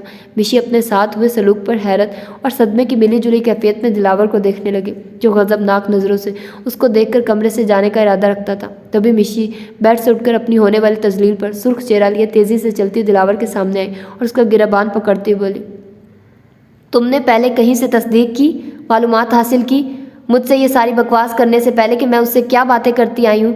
तुम होते कौन हो मेरे टुकड़े करने वाले या मुझे जान से मारने की धमकी देने वाले? आइंदा अगर तुमने मेरे मोबाइल या मेरी ज़ाती चीज़ों को हाथ लगाया या मुझसे मुखातिब होने की कोशिश की तो मैं तुम्हारे टुकड़े कर डालूंगी। सुना तुमने? मिशी गुस्से में दिलावर को गिरबान से पकड़ ले उसको बोलती हुई खुद कमरे से बाहर चली गई। उसे दिलावर पर इतना शदीद गुस्सा था कि वो दिलावर का चेहरा नहीं देखना चाहती थी। इसी वजह से जरिश के साथ उसकी सहेली के घर चली गई। जब रात उसकी और जरिश की वापसी हुई तब तक दिलावर का गुस्सा कहीं गायब हो चुका था। बहुत मुमकिन था कि वो मोबाइल पर हुई दानियाल और उसकी बातों की सारी रिकॉर्डिंग सुन चुका था। तभी उसके चेहरे के तासुरात में नरमी के साथ शर्मिंदगी के अंसर भी शामिल था। दिलावर ने मिशी को मुखातिब करना चाहा, मगर मिशी उसकी बात सुने बगैर अपने कपड़े लिए कमरे से बाहर चली गई। वो रात में जरिश के कमरे में ही सोने का इरादा रखती थी। न जाने उसे दानियाल की बातों पर क्यों इस कदर गुस्सा आया था कि वो बिना प्रोग्राम के यहाँ चला आया और मिशी के मोबाइल पर दानियाल के नंबर से कॉल देखकर उसका दिमाग पूरी तरह घूम चुका था। उस वक्त उसे मिशी इतना शदीद गुस्सा आया था कि वो मिशी के साथ क्या कर डाले। इतना गुस्सा तो दिलावर को उस पर तब भी नहीं आया था जब मिशी झूठ बोलकर उसे अपने साथ लेकर दानियाल से मिलने गई थी। वो कल शाम मिशी पर गुस्सा करता हुआ कमरे से नहीं बल्कि वापस शहर जाने का इरादा रखता था, मगर मिशी के गुस्सा करने पर वो मिशी के जाने के बाद उसके मोबाइल पर दानियाल से उसकी सारी बातें सुन चुका था, जिसमें दानियाल मिशी को ब्लैकमेल करके वापस अपने पास बुलाने की कोशिश कर रहा था। ना आने की सूरत में दानियाल ने मिशी को धमकी भी दी थी कि वीडियो अभी तक उसके पास महफूज है और वो मिशी की वीडियो लीक कर देगा, जिस पर मिशी ने बगैर डरे दानियाल को सख्त सुस्त सुनाई थी और उसे दोबारा कॉल ना करने की तनबीह दी थी। हकीकत जानने के बाद दिलावर को मिशी के साथ किए जाने वाले अपने बर्ताव पर अफसोस हुआ। इसी वजह से वो रात में क्याम करके मिशी के वापस घर आने का इंतज़ार करने लगा, मगर मिशी कल रात उसकी मौजूदगी की वजह से जरिश के कमरे में सोई। दिलावर वापस शहर जाने से पहले सुबह जरिश के कमरे में आया। जरिश उठो, देखो बाबा साईं जाग गए, उनसे पूछो क्या काम है, वो तुम्हें बुला रहे हैं। दिलावर जरिश को जगाने के साथ कमरे से भेजने का बहाना बनाता हुआ बोला, कितनी देर से सोना हुआ था, कल रात में बाबा साईं अभी से क्यों जाग गए। दिलावर के जगाने पर वो नींद से बेहाल होती बेड से उठकर चप्पलें पाँव में डालती कमरे से निकल गई। जरीश के जागने के साथ ही मिशी भी दिलावर की आवाज़ पर जाग चुकी थी, मगर वो आंखें बंद किए लेटी रही। जरीश के कमरे से निकलते ही दिलावर कमरे का दरवाज़ा बंद करता हुआ मिशी के पास आया। आप जाग रही हैं, मैं जानता हूँ, उठकर बैठिए, मुझे कुछ बात करनी है आपसे। दिलावर अब मिशी की जानिब बेड की साइड पर आता ज़रा सा झुकता हुआ मिशी से बोला, मगर मिशी वैसे ही आंखें बंद किए लेटी रही। अगर वो समझ गया था कि वो जाग रही है तो समझता है उसे कोई फ़र्क नहीं पड़ना चाहिए था। मैं जानता हूँ आप कल वाली बात को लेकर मुझ पर अभी तक गुस्सा है और सख्त खफा भी, मैं उसके लिए आपसे माफ़ी चाहता हूँ मिशी। दिलावर मिशी की लर्जती हुई पलकों को देख कर बोला, जैसे वो दिलावर की बात पर फैसला नहीं कर पा रही कि अपनी आंखें खोले या यूं ही आंखें बंद किए लेटी रहे। आप मेरी शक्ल नहीं देखना चाहती हूँ तो ठीक है, मैं चला जाता हूँ यहाँ से, मगर एक बार ये तो बोल दें कि आपने मुझे माफ़ कर दिया। मिशी के वैसे ही आंखें बंद करके लेटे रहने पर दिलावर मिशी का चेहरा देखकर दोबारा उससे बोला, मगर तब भी मिशी की हालत में कोई फ़र्क नहीं आया। वो वैसे ही आंखें बंद करके लेटी रही। थोड़ी देर तक इंतज़ार करने के बाद दिलावर दोबारा मिशी से बोला, आप मुझे माफ़ भी नहीं करना चाहती, मेरी शक्ल भी नहीं देखना चाहती, तो मैं वैसे ही चला जाता हूँ, मगर जाने से पहले आपको ये ज़रूर बताना चाहूँगा कि मैं बेतहाशा मोहब्बत करता हूँ आपसे मिशी। दिलावर ने मिशी के पेट पर रखा हुआ हाथ अपने हाथ में थाम कर यूँ अचानक बोल दिया, जिस पर मिशी का दिल बेख्तियार धड़का, मगर वो अब भी बिना किसी रद्दोअमल के लेटी रही। दिलावर मिशी का चेहरा देखता हुआ दोबारा गोया हुआ, मैंने जरीश को आपके बारे में बताया था कि आप मुझे बेइंतहा हसीन लगती हैं, मगर कभी ये नहीं बताया कि उसका भाई उस हसीन लड़की की मोहब्बत में ना जाने कब से गिरफ्तार है। मेरी औकात और हैसियत मुझे इजाज़त नहीं देती थी कि आपके मुतालिक कभी ऐसा सोचूं भी।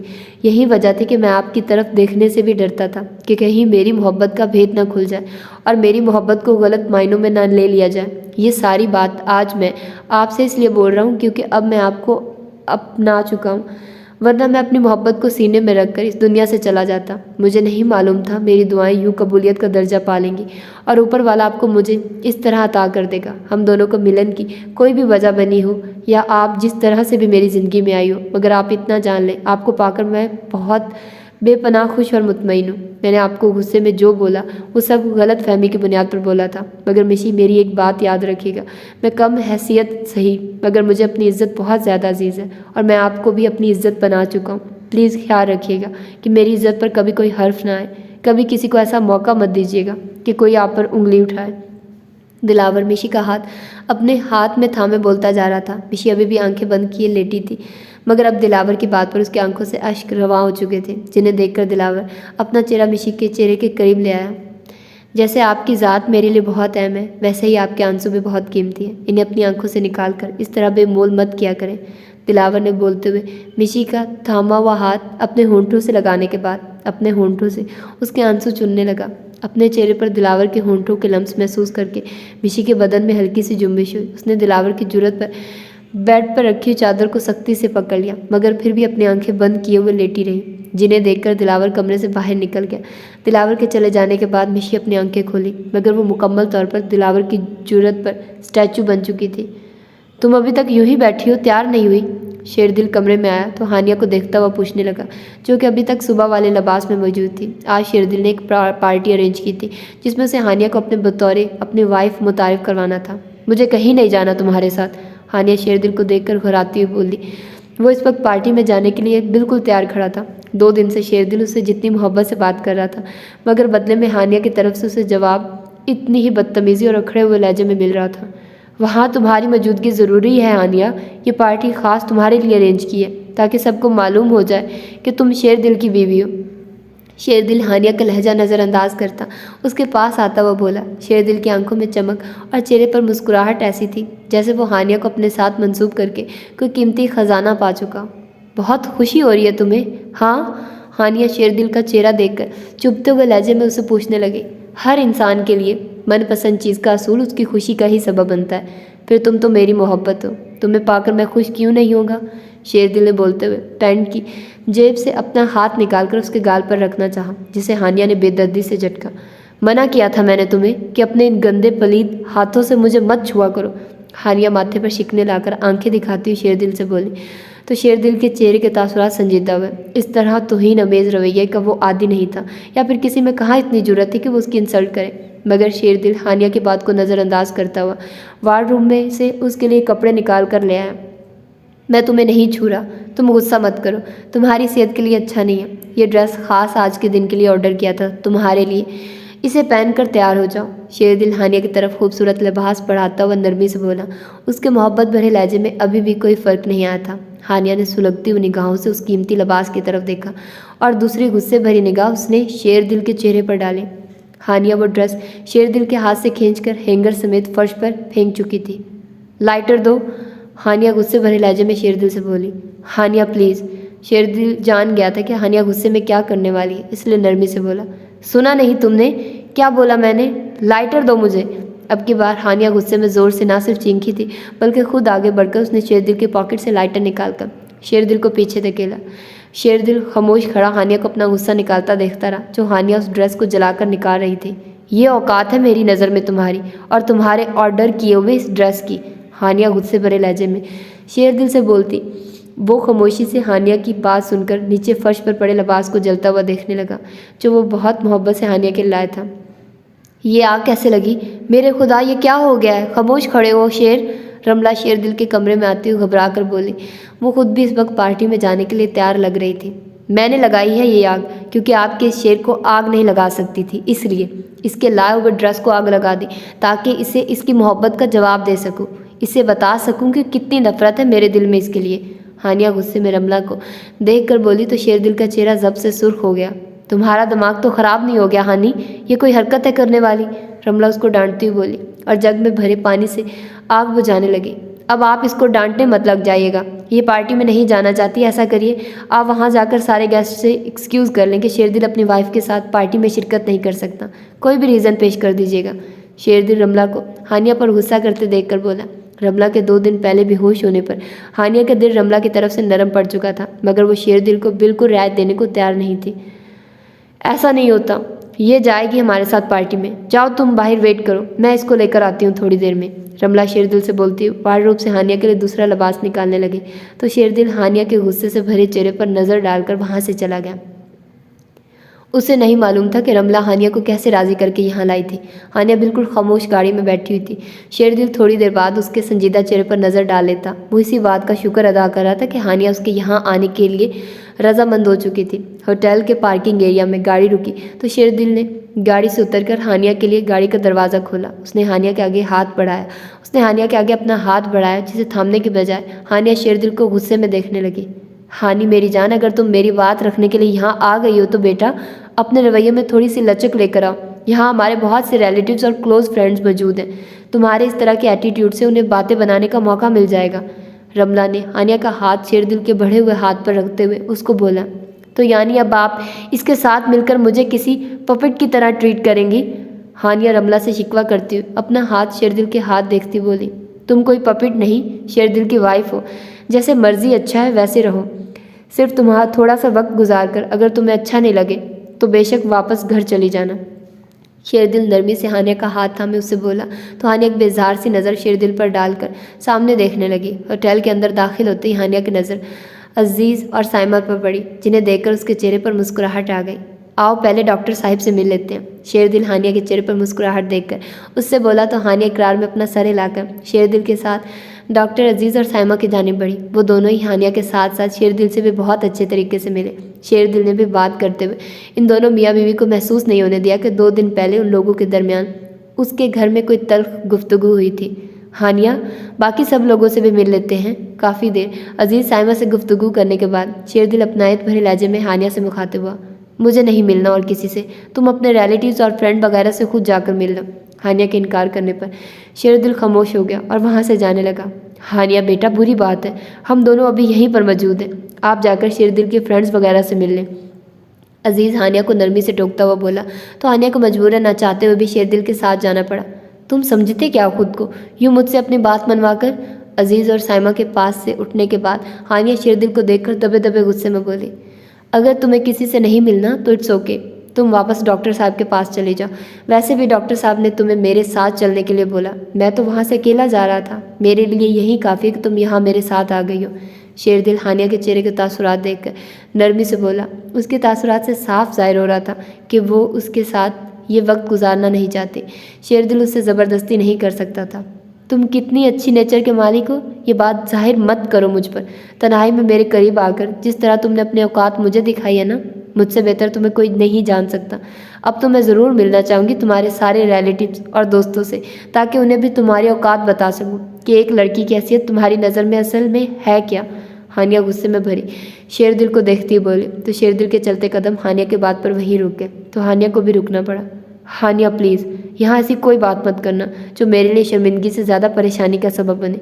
यहाँ हर तरह के लोग मौजूद हैं जो तुम्हारी बात को गलत रंग देकर पेश करेंगे। अगर तुम्हें किसी से नहीं मिलना तो मैं तुम्हें मिलने के लिए फोर्स नहीं कर रहा।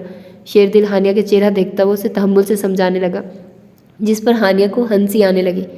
अरे ये क्या, तुम तो मेरी बातों से एकदम टेंशन में आ गए। तुम तो शेर हो ना, शेर ऐसे डरते हुए थोड़ी ना अच्छे लगते हैं, और तुम तो मुझसे मोहब्बत का दावा भी करते हो। चलो आज तुम्हारी मोहब्बत को आजमा ही लेती हूँ। बकौल तुम्हारे कि तुम्हें मुझसे मोहब्बत है तो जो कुछ तुमने मेरे साथ किया यहाँ सब के सामने मुझसे, उसकी माफ़ी मांगो। मैं सच में मान जाऊँगी वाकई तुम मुझसे सच्ची मोहब्बत करते हो। हानिया शेरदिल को चैलेंज करती बोली तो शेरदिल खामोश होकर उसका चेहरा देखने लगा। मोहब्बत करने में और खाली खाली दावा करने में बहुत फ़र्क होता है मिस्टर शेरदिल।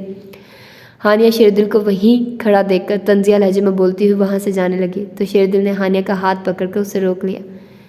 घर आने के बाद वो बिल्कुल गुमसुम सी हो गई थी। उसे बिल्कुल यकीन नहीं था कि भरी महफिल में इतने लोगों के बीच ना सिर्फ शेरदिल ने उससे अपने किए माफ़ी मांगी थी, बल्कि सबके सामने उससे अपनी मोहब्बत का एतराफ़ भी किया था। क्या हुआ, तबीयत तो ठीक है तुम्हारी? बेडरूम में आने के बाद हानिया को बिल्कुल खामोश देखकर शेरदिल उससे पूछने लगा तो हानिया शेरदिल से बेसाख्ता सवाल कर बैठी, कब हुई तुम्हें मुझसे मोहब्बत? शेरदिल जो अपना कोट हैंग कर रहा था हानिया के पूछने पर वो कोट और हैंगर दोनों को सोफे पर रखता हुआ हानिया के पास आया। उसने हानिया को अपने बाजुओं में थामा तो हानिया ने अब के बार शेरदिल के छूने पर किसी तरह के रद्दमल का इजहार नहीं किया। वो उसे खामोशी से देखती हुई उसके जवाब का इंतज़ार करने लगी।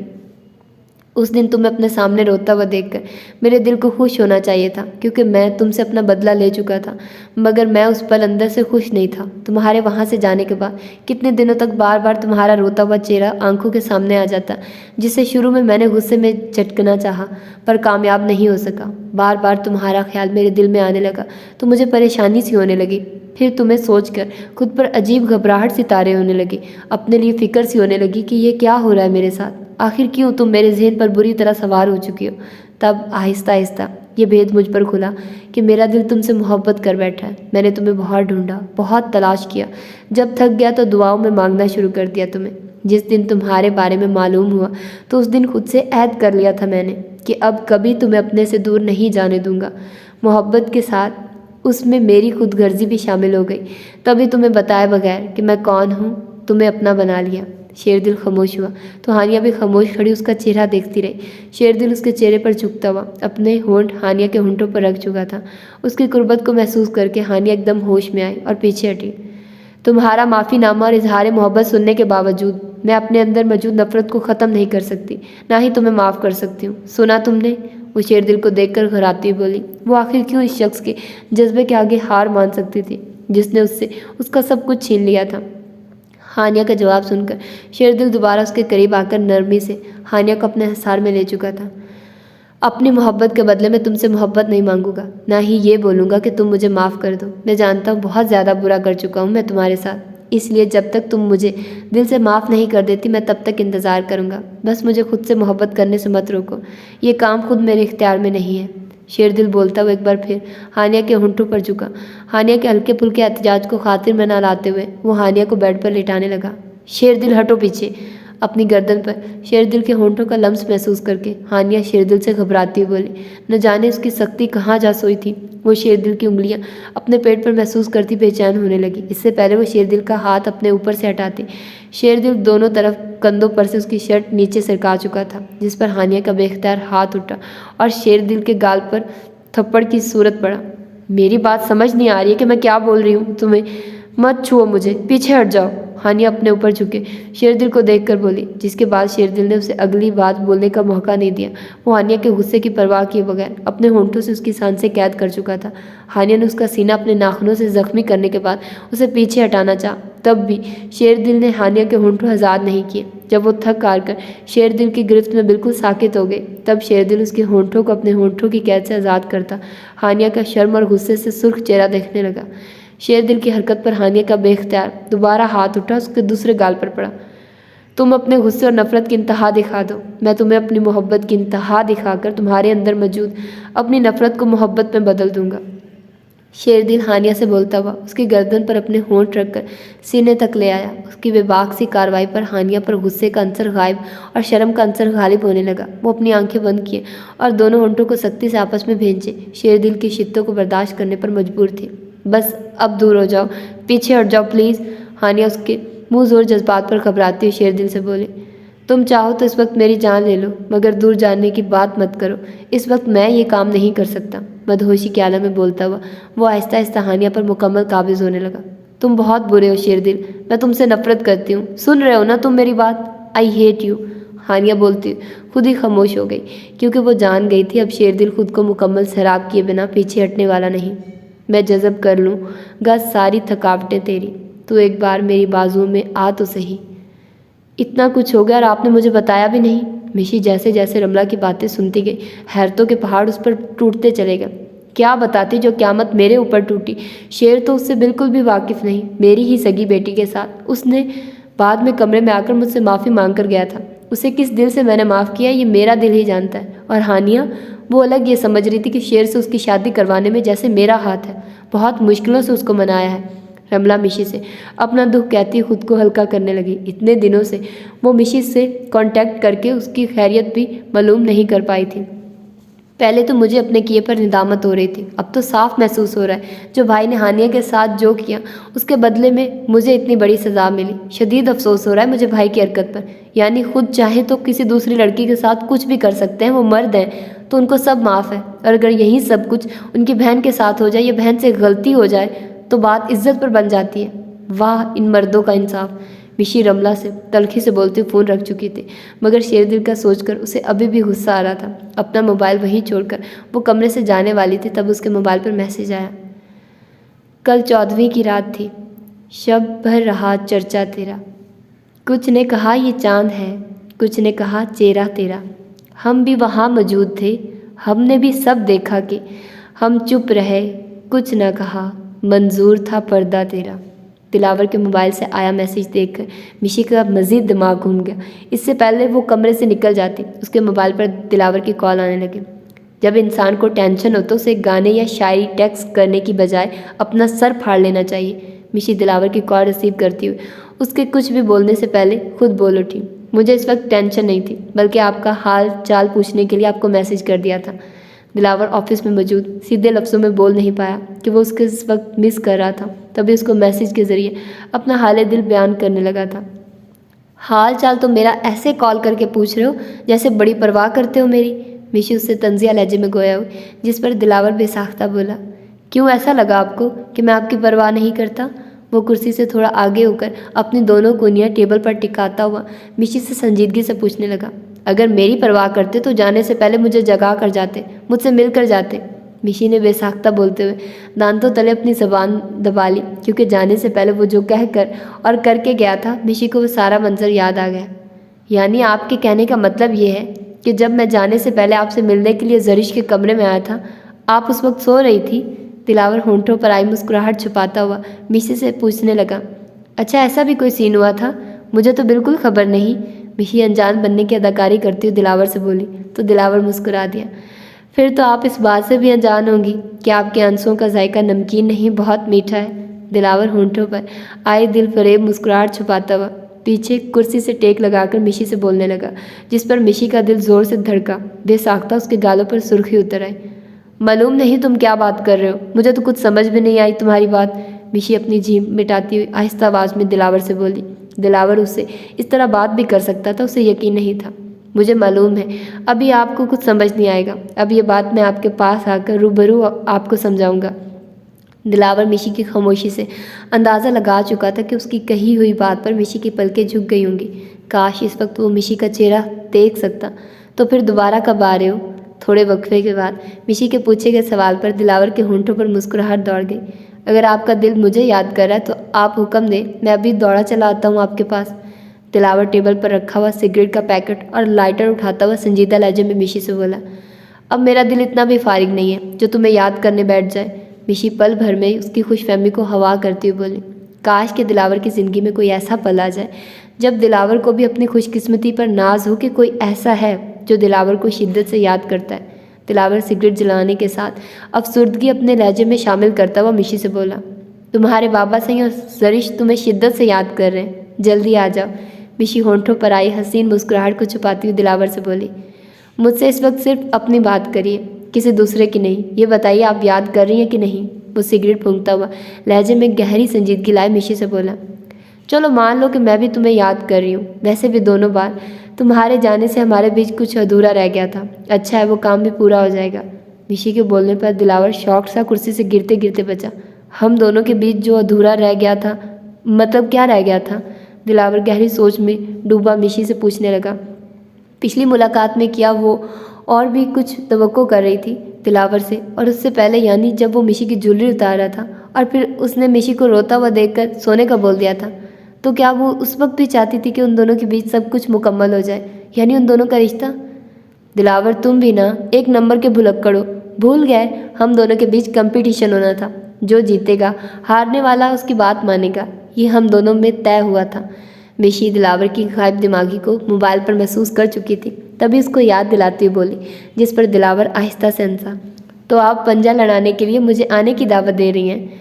दिलावर अब नॉर्मल लहजे में स्मोकिंग करता मिशी से पूछने लगा। अरे तुम ये सोचकर यहाँ आओ कि अगर तुम मिशी से जीत गए तो मैदान मार लोगे। मिशी उसको जीतने का लालच देती बोली, जिस पर दिलावर मुस्कुरा दिया। आपको मुझसे जो बात मनवानी हो वैसे ही बोल दे, मैं मान लूँगा। मुझसे पंजा लड़ाकर अपनी नन्ही सी जान पर क्यों जुल्म करने का सोच रही हैं? दिलावर मुंह से सिगरेट का धुआं निकालता हुआ मिशी से बोला, बड़ा कॉन्फिडेंस है खुद की जीत पर। मिशी दोनों आईब्रो ऊंची करके बोलती बेड से उठकर कमरे से बाहर निकले। मैं जुमे की शाम को आ रहा हूँ, फिर आपसे मुलाकात होती है। दिलावर सिगरेट का बचा हुआ टुकड़ा एश ट्रे में फेंक कर मिशी को अपने आने की इतला देता बोला, तो मिशी उसके आने का सुनकर मुस्कुराती कॉल बंद कर चुकी थी। ये ले पानी पी ले। दिलावर से बात कर रही थी, जुमे की शाम को आ रहा है, मैं जरिश को देख कर आती हूँ, न जाने कहाँ है इतनी देर से। मिशी अपने ससुर को जो काफ़ी देर से खांस रहा था पानी देकर उसे दिलावर के आने की इतला देती जरिश को ढूंढने के लिए छत पर जाने लगे। तो ये थी आज की एपिसोड, और मुझे उम्मीद है कि आप लोगों को ये नावल अब पसंद आ रहा होगा, क्योंकि नावल अब लड़ाई झगड़े से आगे बढ़ चुका है, कहानी आगे मूव कर चुकी है। तो आप लोगों को ये नावल पसंद आया होगा। जिन्होंने नहीं सुना, जिन्होंने सुना है तो उनको जाहिर सी बात उन्होंने सुना ही नहीं, उन्हें क्या पता कि इस नावल में क्या है। तो बस आप लोगों ने और कुछ नहीं करना, ढेरों ढेर मेरे लिए दुआएं करनी है कि मेरे एग्ज़ाम्स अच्छे हो जाएं। बहुत नज़दीक आ चुके हैं, अब तो मंडे को मेरा एग्ज़ाम है फर्स्ट, मैं बता देती हूँ। तो बस आप लोगों ने मेरे लिए दुआ करनी है और अपना ढेरों ढेर ख्याल रखना है। मिलते हैं इंशाल्लाह कल इसकी अगली एपिसोड में। मुझे नहीं पता इसका लास्ट पार्ट होगा या सेकंड लास्ट पार्ट होगा, बस ये ख़त्म ही होने वाला है, तो ज़्यादा लंबा नावल नहीं है लेकिन ख़त्म हो जाएगा। तो बस मैं इंशाल्लाह कल बता दूँगी आप लोगों को लास्ट है या सेकंड लास्ट है, कल पता चल जाएगा।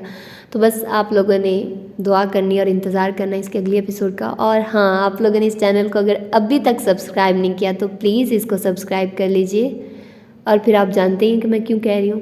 तो बस अल्लाह हाफिज़।